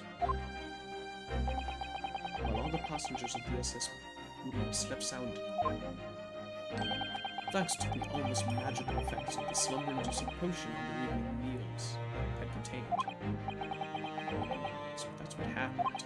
The only people awake on the ship last night were the crew, people who dislike chicken, and the newly boarded passenger, Miss Pavlova. And that means it would have been possible for me. We could have used the emergency stop trick to lock Kazuma's cabin door.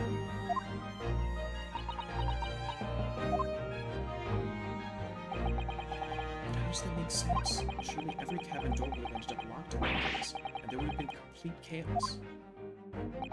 Oh, I wouldn't say so. What? Ah, of course. Just like us, all the other passengers would have eaten their evening meal of chicken in their cabins, after which they would have been overrun by tiredness because of the sleeping drug.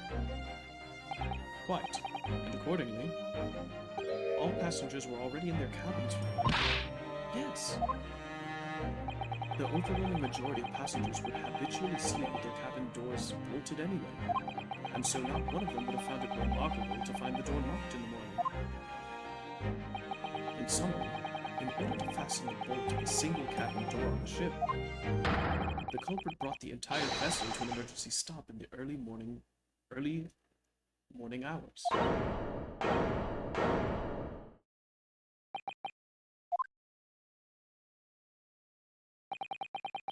We've talked a long time and said many things.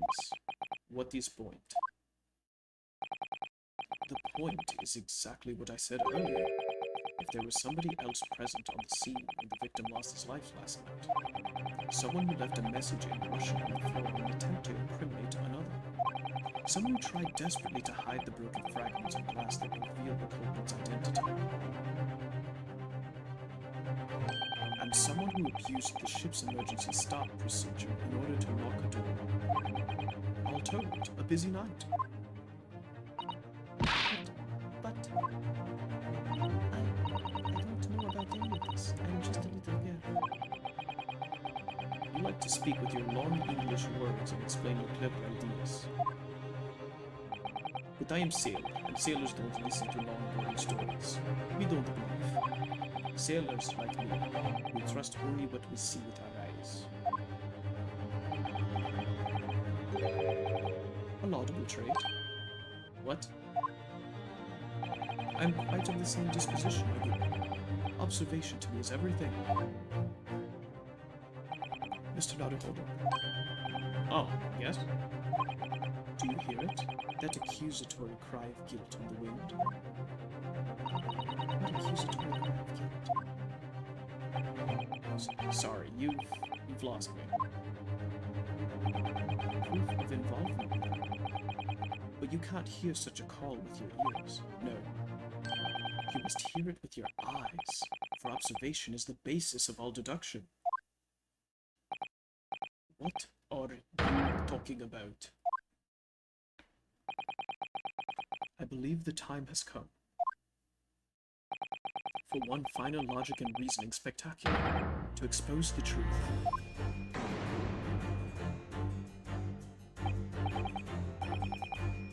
So, Mr. Naruhodo, your assistance, if you please. With what exactly, Mr. Sholmes? With observation, my dear fellow, just as I said, of these two prevaricators. Observation?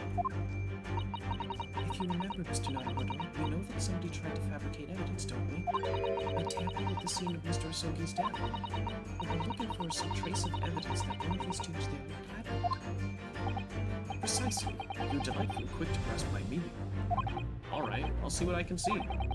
So we're looking for a trace of evidence that shows someone else was there last night when Kazuma died. Well, I mean, did he write the message under his Oh.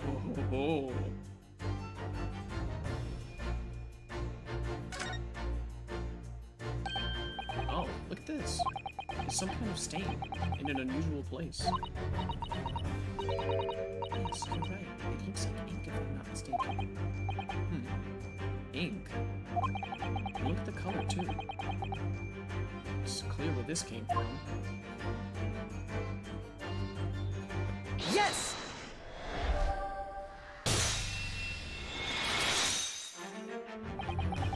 Ocean Man Stroganoff. You seem to have quite a large purple stain on the back of your white uniform there. Yeah? Yes. I, don't know where the dirt comes from. So nothing in particular comes to mind about the stain. What are you trying to say? It would appear that the significance of this stain has escaped your attention, Ocean Man. Allow us to make it plain. very large purple stain on the back of Ocean Man Stroganoff's uniform. And I think what made it is clear. Indeed it is. So, Mr. Naruhodo, present the evidence that proves it. My pleasure. Alright then, the evidence that proves what that stain on the back of Ocean Man Stroganoff's uniform really is.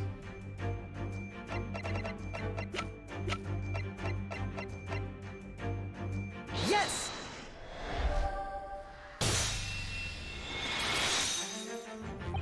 Yes, it's this photograph. And the ink it shows. That's what caused the stain on your uniform. Ink? A rather unusual color of ink. Purple. Ah, the penny drops at last. Now you see the significance. The Russian word on the floor next to the victim's body was written in purple ink. And the stain on the back of the uniform is ink of exactly the same color. If the ink had been dry, it couldn't have possibly stained your uniform that way. Which means you must have been present in the cabin in the moments immediately after the ink was spilled.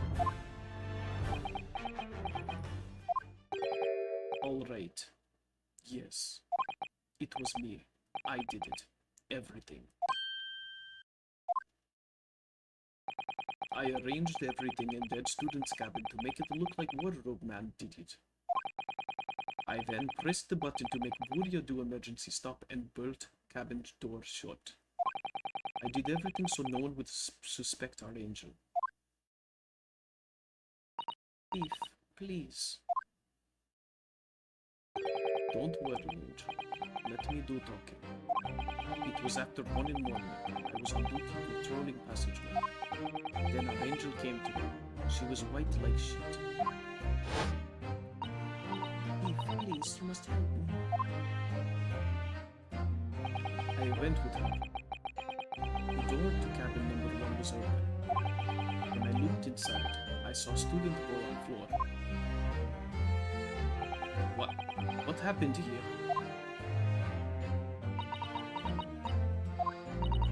Please, don't tell anyone. My little one, my little furry friend.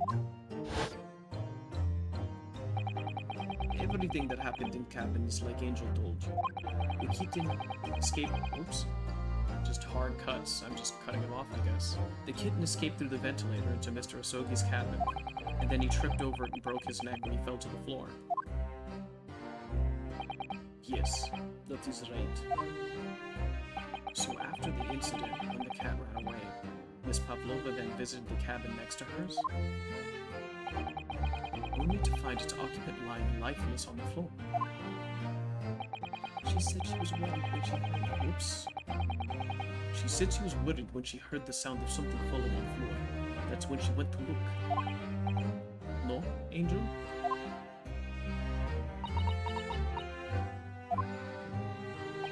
The door was not locked, so she opened to look, and you already know what happened after.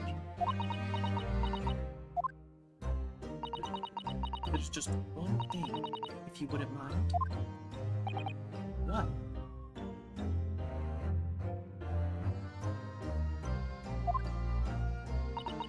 When you went to Mr. Asogi's cabin, Miss Pavlova, was he already dead?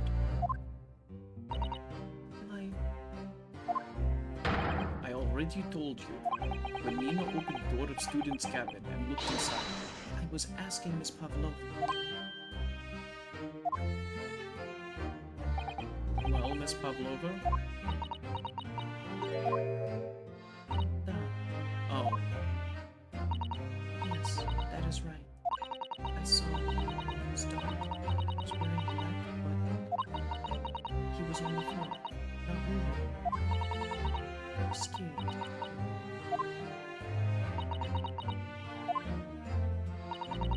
I understand, and I believe you. so is that finally it now? We discovered the real truth about Kazuma's death at last? Ah, something nearly slipped my mind. Oh, Mr. Sholmes? This photograph. Yes, I took this myself, you know. The cause of death was a broken neck, therefore the victim died instantly. And the unfortunate incident that precipitated these events, a kitten on which the victim stumbled. However, if those are the facts, there is one particular area in this photograph that seems to me somewhat unnatural.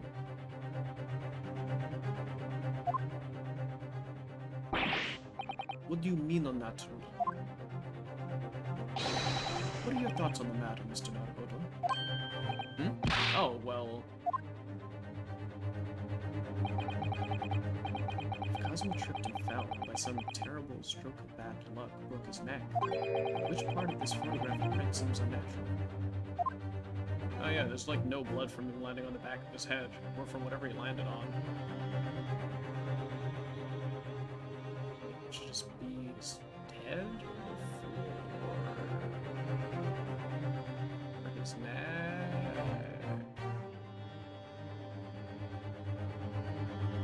Just in case. Let me check this one more time. Yeah, cervical vertebrae, so it should be like the C1 through C7 over here. I can examine it, right? I can do that? I can't do that. Yes!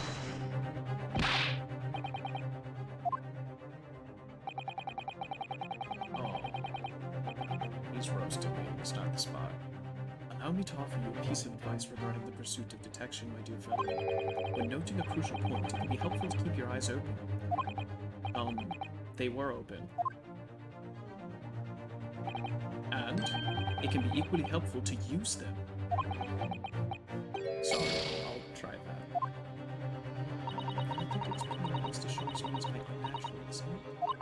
The word written in a foreign language under this fingertip surely. The particularly crass detail was orchestrated by the culprit. No, I mean to identify another point. Imagine, if you will, losing your footing yourself. Would you land as the victim has? What of your hands? Oh, his hand's closed. There's something in his hand. You look like the sort of fellow who stumbles with some regularity. This should be an easy task. Why do I?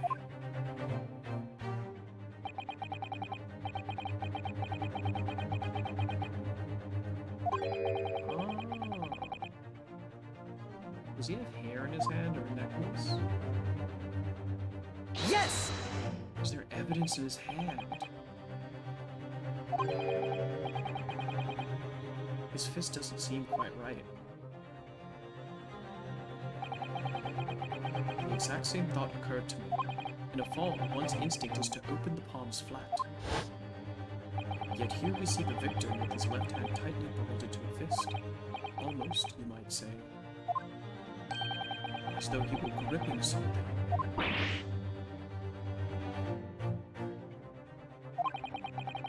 What do you mean? Simply that I took the liberty.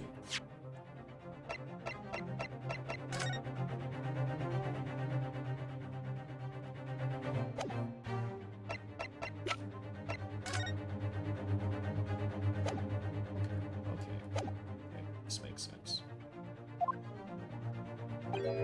Of investigating the victim's fist a short while ago.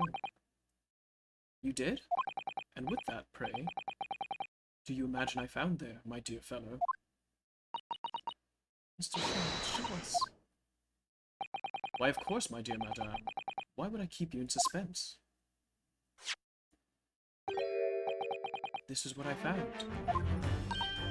Oh, a crescent moon with a little gemstone. Yes, you're right. A crescent moon.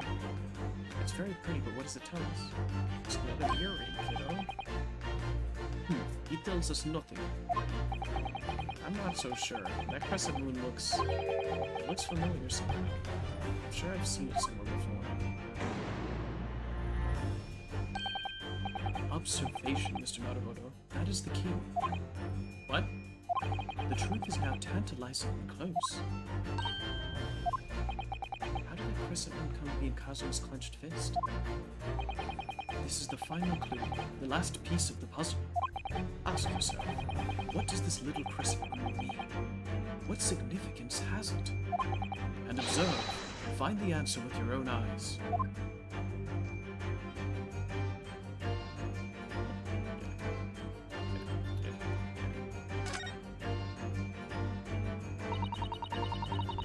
She has such petite ears among that beautiful hair.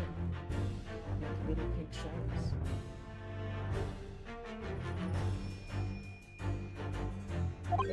Oh, what's that? There's something dangling down from her ear. Yes, that's an earring. Wait, look. It's a crescent moon. Ah, there can be no doubt now, surely. Yes! Oh wait, no, wrong ear. It came from her left. Oh, okay. Okay. Oh, I got really scared that I was like, oh yeah, this ear matches, and then they're gonna be like, no, it's still there. It should come from the right ear. But nah, they let me have it. Miss Pavlova, on your ear there. I see you have a crescent moon as well. What? And on your other ear, there seems to be a crescent moon missing. The little link holding onto it must have been broken, I suppose. Now, the missing crescent moon was found in the victim's clenched fist. Clearly there's only one logical conclusion. Wouldn't you agree, Mr. Naruhodo? Yes. Miss Pavlova? Mr. Asogi must have grasped that crescent moon and pulled it from your ear. Perhaps just moments before he fell to the floor. In other words, last night in Mr. Asogi's cabin, you witnessed the moment when the victim fell with your own eyes. In fact, you were quite literally at arm's length from him. But then the question is, why did Asogi do that? Why did he pull your earring from your ear and hold it in his clenched fist during his final moments? Oh no. Angel. No one can protect you now. Please, Miss Pavlova, tell us the truth. Last night, what did you do to Kazuma?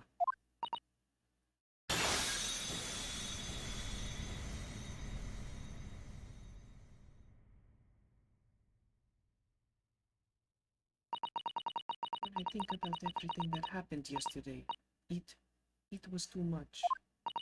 Running away, the fishing boat in the middle of the night, trying to climb onto this huge ship. And then, when I was at last in this cabin and could relax after this horrible long day. Tarka, wait!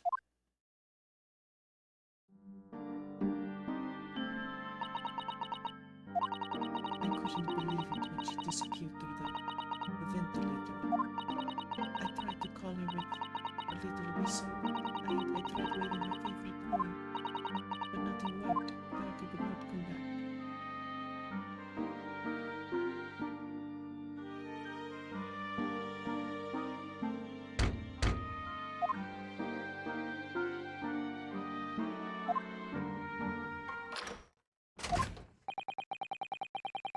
What are you doing here at this time of night, Inspector?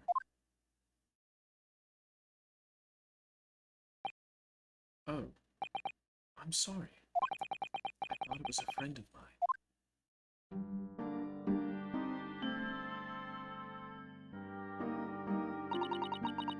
The young man from your country was very polite and kind. He helped me to find Tarka, and he promised not to tell anyone. But then, when I had my friend in my arms again, and was going to leave the man's cabin. Just a moment. Sorry, but Oh, yes? I'm sure I know your face. I've seen you somewhere before. Ah, Of course. You're Nikolina Pavlova, aren't you? The Russian ballerina. huh? No, I don't know that name. My heart nearly stopped when he said that. He knew who I was. How could this man from a land in the faraway east know a Russian ballerina? Yes, I saw your performance in Japan. The beauty of the ballet made a deep impression on me. But what are you doing on this ship? I'm sure I read your ballet company was performing in Shanghai at the moment. I can't fool him. I have to tell him the truth and hope he doesn't tell anyone. I have no other choice. I see. So you've run away. Please, please keep my secret. Don't tell anyone. Give me a moment. I could use another opinion here.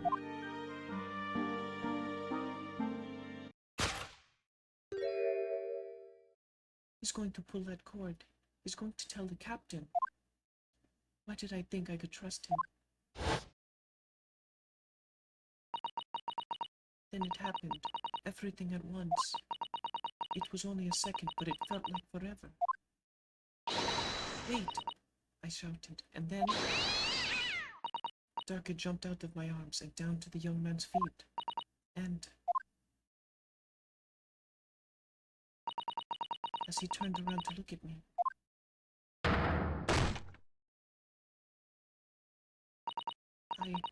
I pushed him. I don't even know why. I don't know why I did it.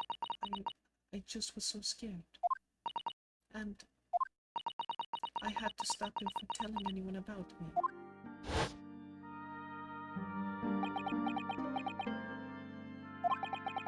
And that's when you went to fetch help. From Russian man Stroganov, who was on duty out in the passageway. I heard Nina cry out echoed on the floor, so I ran to her. She was standing at the cabin door shaking like a leaf. She looked at me and said, "Help me, Beef." If they find out I will be... Please, I have nowhere to go. So you decided to help. And that's when you arranged things in Kazuma's cabin to make it look like I did it. So that no one would suspect the passenger in the cabin next door. Yes. I went into cabin and I looked around to make sure there was nothing to show Nina was there. And then I found Stowaway in wardrobe, still sleeping. Right, that's when he found me. So you worked out a plan to lay the blame on the stowaway. I closed wardrobe doors and put back strange paper sight. Luckily for me, that's the only reason Susato-san started to believe me when I said I was innocent. I dragged the young man's body to a good place and used the ink that was spilling to write on the floor. I wrote... how's that pronounced again? Aroba. So that person who found him would look inside wardrobe and find Stowaway. And tell me, what of the glass bell? It was by my feet, so I picked it up. I see. But it was dark in cabin. I did not notice the other half. And then Angel went back to the cabin, and I finished the job by pressing the emergency alarm button in the passageway. Yes. Accordingly, the SS Buria did indeed come to an emergency halt at a little after 2 a.m., thus enticing the bolt on the cabin door to slide shut, creating the locked room mystery.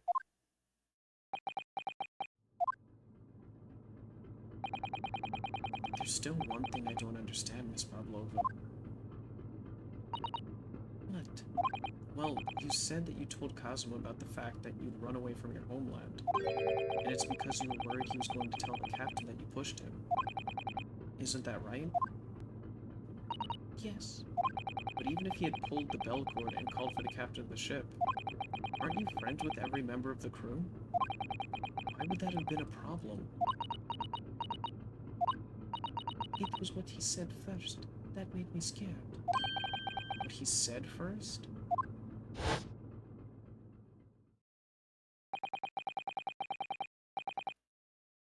What are you doing here at this time of night, Inspector?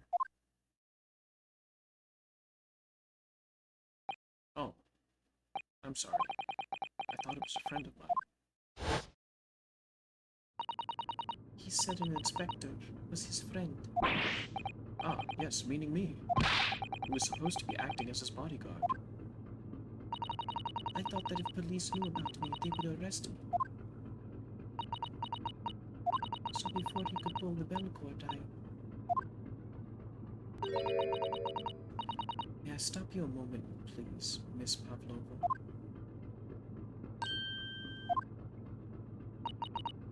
It just doesn't seem to make sense. I mean, Was Mr. Asogi really going to pull the bell cord? I don't know. what? What do you think, Mr. Naruhodo? Well, I'm not Kazuma, so I can't know for certain, but he was a man of his word. If he told you he wouldn't give your secret away, then he wouldn't have done. No, he was walking over to it. He was going to pull the cord. He was going to make them send me back. Well, Mr. Naruhodo, the day's work is not yet done, it seems. There's one more deduction to make. What? Another deduction? Yes, what action was the victim really about to take at the moment? Can we determine whether the young man's gaze was directed?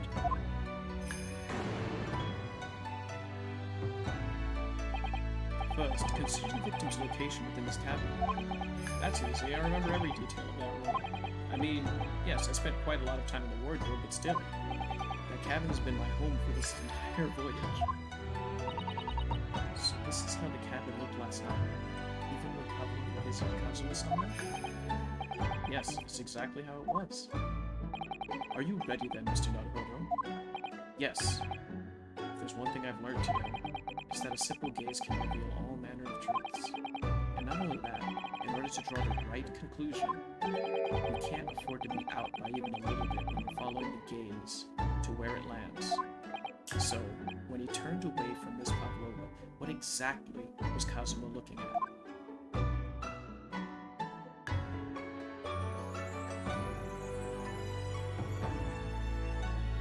Because I am his best friend.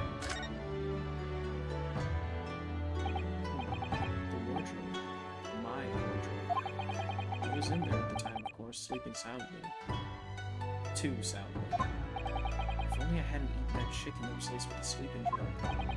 If only he'd woken me up, then maybe this tragedy would have never happened. Take that!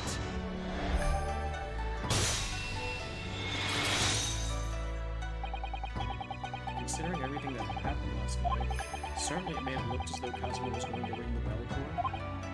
Yes, however, what is directly beside the bell cord? The wardrobe.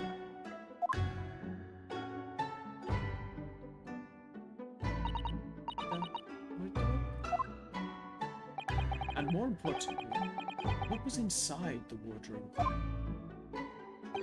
The man's great friend, sleeping soundly. Miss Pavlova, please, think back very carefully. What were Mr. Asogi's exact words last night? Give me a moment, I could use another opinion.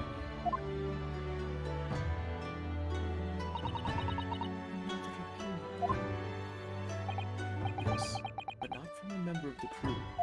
No, Mr. Asogi intended to consult his close friend on the matter. To see if, between them, they might be able to help in some way, no doubt.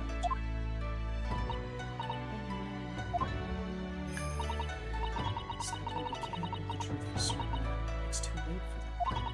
I wish you had made sure that Mr. Asogi's things may have ended very differently if you had.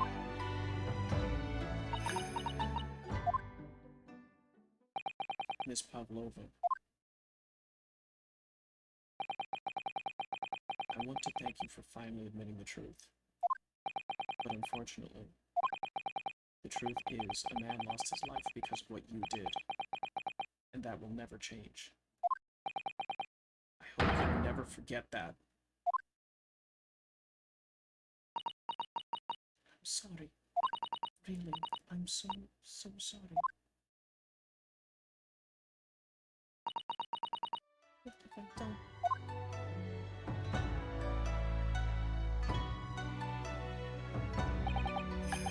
So at long last, mystery surrounding the tragic accident on the USS Ruby was finally laid to rest.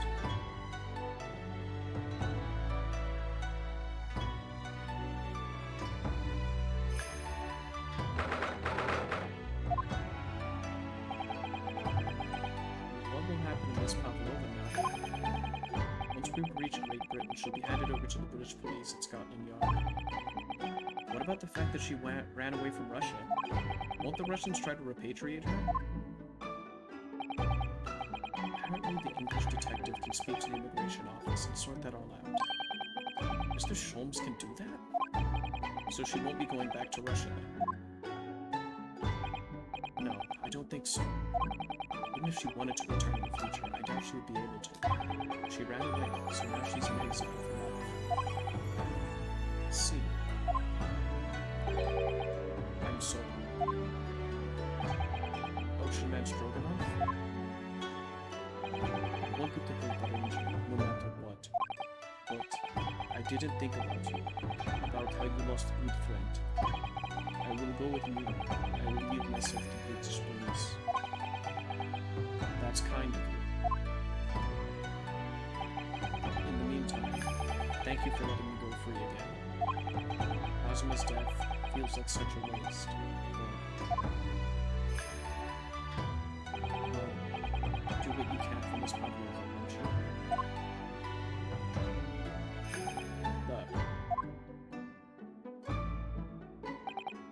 Well, I'm afraid you need to pack now. We're due to arrive in Hong Kong tomorrow. As much as it pains me, I'm going to have to hand you over to the consul to arrange your passage back to Japan. Yes. I did stow away after all. I couldn't really expect any different. So you should get back to your cabin now.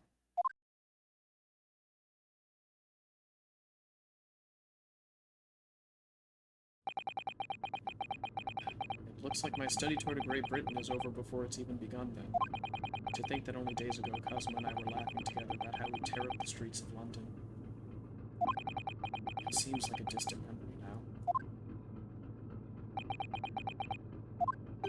Oh, what's that? Is it someone weeping?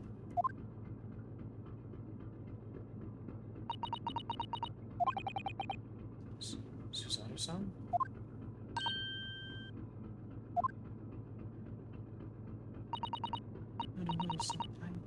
I didn't know you'd returned. Oh, well, I haven't been back long. Inspector Osanaga just told me I should pack, you know, ready to leave the ship tomorrow and all that.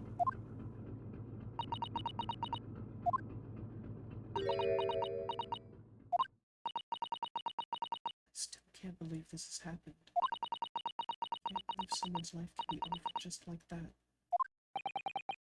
Suzaru-san.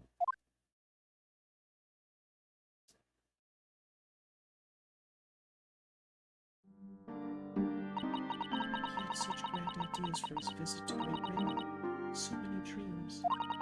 And now they've been cruelly taken away, just as he has. I thought I could never forgive the person responsible. But now we all know the truth.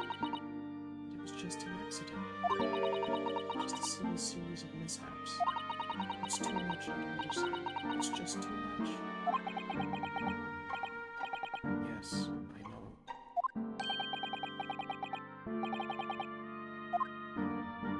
Wish there was something I could say. My duty was to see Asogi-san safely to Great Britain, but I failed. I caused his two closest friends great pain and suffering as a result. I've let everyone down. But I will do anything to make up for my terrible blunder. Nobody blames you, Inspector. And I'm free again now, at least. Huh?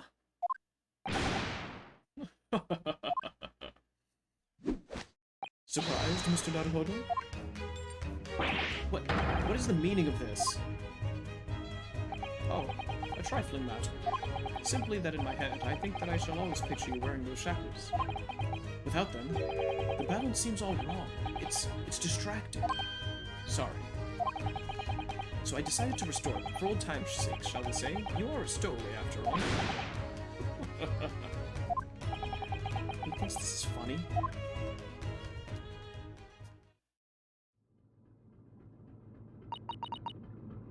Mr. Sholmes.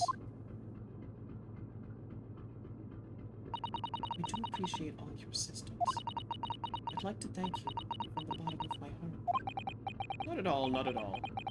And though it's a little late, may I offer my sincere condolences? The loss of your companion is truly heart-rending. I hope that you will be able to fulfill some of his aspirations in his honor. I'm afraid that won't be possible. We shall be disembarking at the next port in Hong Kong. We have to return to Japan to make a full report about everything that's happened. What? Wait a minute. It's just me that has to go back, isn't it? I mean, I was the stowaway.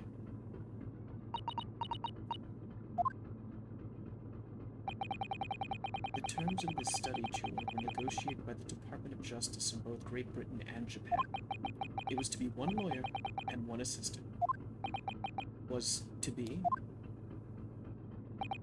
In the light of Mr. Asogi's unfortunate death, I'm afraid that the study tour can no longer go ahead. Oh no, I don't care for me, but... Where's Susato-san? My dear fellows, the majority of problems have an extremely simple solution, you know.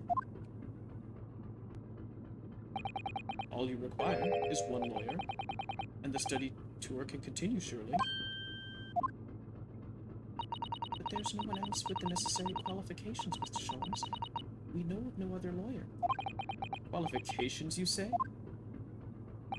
Any qualifications obtained in your own country would be of little value in Great Britain, I'm afraid.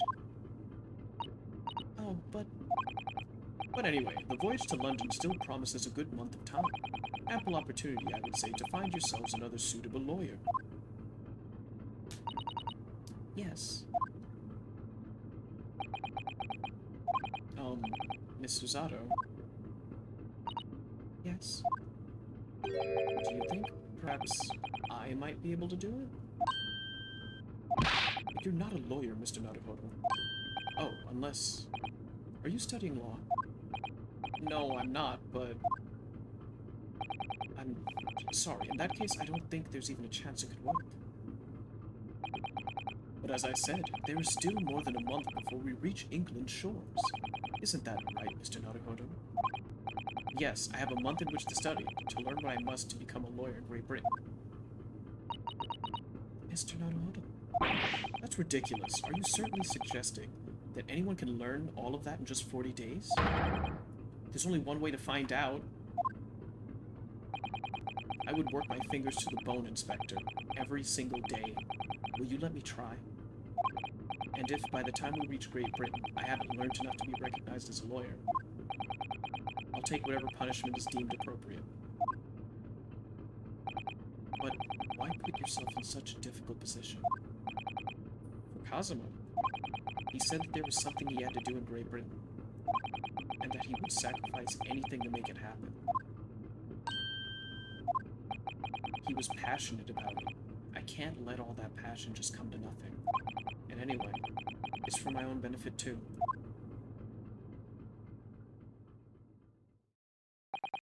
I will become a lawyer. I have to. What do you say, Miss Susato?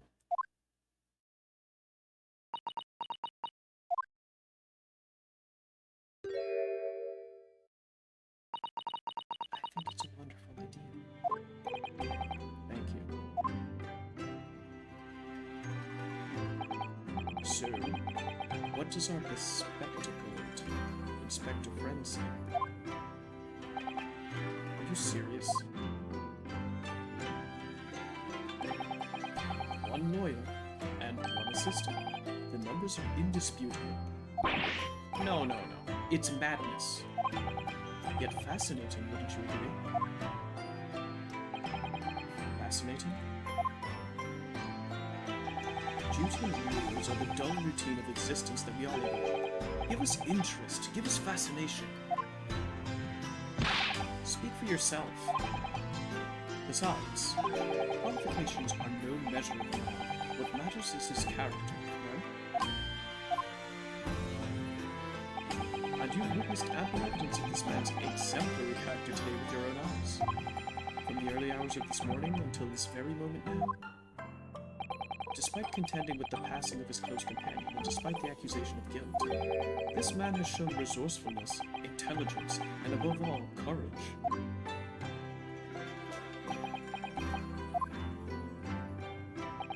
Very well. I'll think of a clever way to word my report to the Department of Justice. Inspector, after all, I did just make a promise, didn't I? I said that I'd do anything at all to make up for my shortcomings here. Oh, thank you, Inspector. If you'll excuse me, I must pay a visit to the captain's quarters, I think. I need to discuss what to do next, and how best to make my report.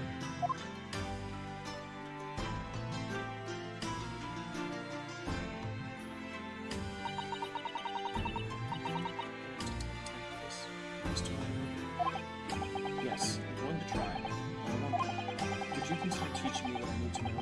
Everything about being a lawyer.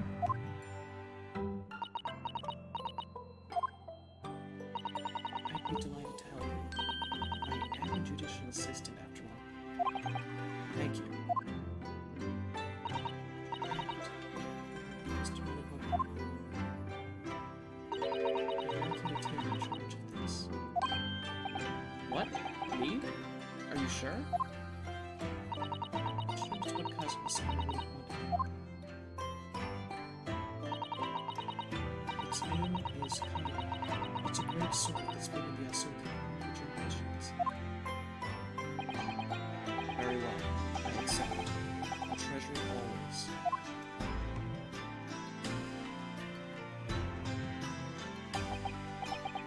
So then, Miss Susato. It seems we'll be working together for some time coming in. Think we'll be honest tonight. For the next 40 days, I shan't grant you a single minute of freedom. We shall fill every spare moment with study. Yes, that's exactly what I need. Before we begin, I have an earnest favor to ask of you too. Goodness, what is it? Please throw me to the ground. 3 times. What? I should never have doubted you. You were Kazuma-sama's closest friend. Of course you would never have done anything to hurt him. That should have been obvious to me from the start. But I allowed suspicion to get the better of me. And no matter how upset I was feeling, it was complete, unforgivable behavior. No, you were in shock. You just found out about me stowing away. And the cabin doors... No, I won't let you make excuses for me. Whatever the circumstances, I should have never thrown you. Not just once, but 5 times. That number keeps creeping up, doesn't it? Please, you must. Just take hold of me and throw me. Do it. Don't even think about it. No. I don't even know how. I've never thrown anyone in my life. Very wise, Mr. Naruhodo. It isn't a skill one requires without considerable training. Oh, Mr. Shalms. I observed your throwing technique several times with great interest. I confess I was most impressed. When did he see that? I presume that would be a form of Japanese wrestling? Oh, well, in a way, it's not wrestling, but my own interpretation of an ancient jujutsu technique. Apparently it's called the Susato toss. Takedown. Sorry, in Japan it's called toss. It leaves your head swimming, believe me. How beguiling. am a practitioner of the combative arts myself. I am I am a somewhat accomplished boxer. There he goes, dancing around again. I wonder if you'd be so kind as to instruct me on the technique of your arresting throw. Yes, I'd be honored. Then let us not dally. Demonstrate, my dear madame. Oh, of course. Are you ready, Mr. Naruhodo? Sorry?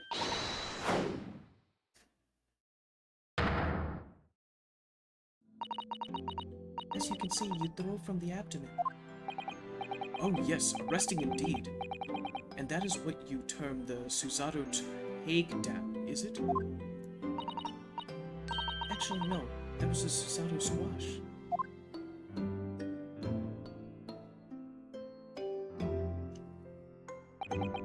In my groggy state of consciousness, a scene from an evening recently spent with Kazuma flickered into my mind.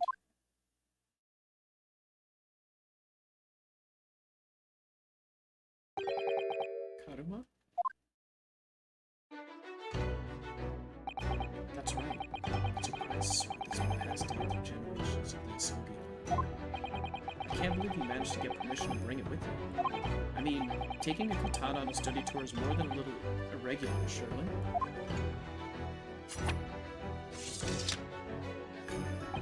The Japanese man's sword is the soul of heroes game. I can't be parted from the katana.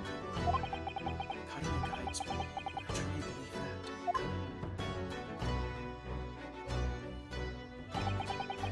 that. So its name compels it to wield your decisive evil too. Not that you would need much compelling on that subject. There's something very important that I have to do in Great Britain, and I'll sacrifice anything to make it happen. I appreciate you seeing it through. Of course I will. Whatever it is, I'll see it through to the end with you. I knew you would need it.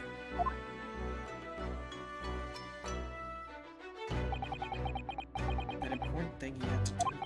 I still don't know what that was.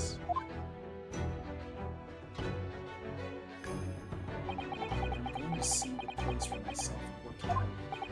In Great Britain's capital, London.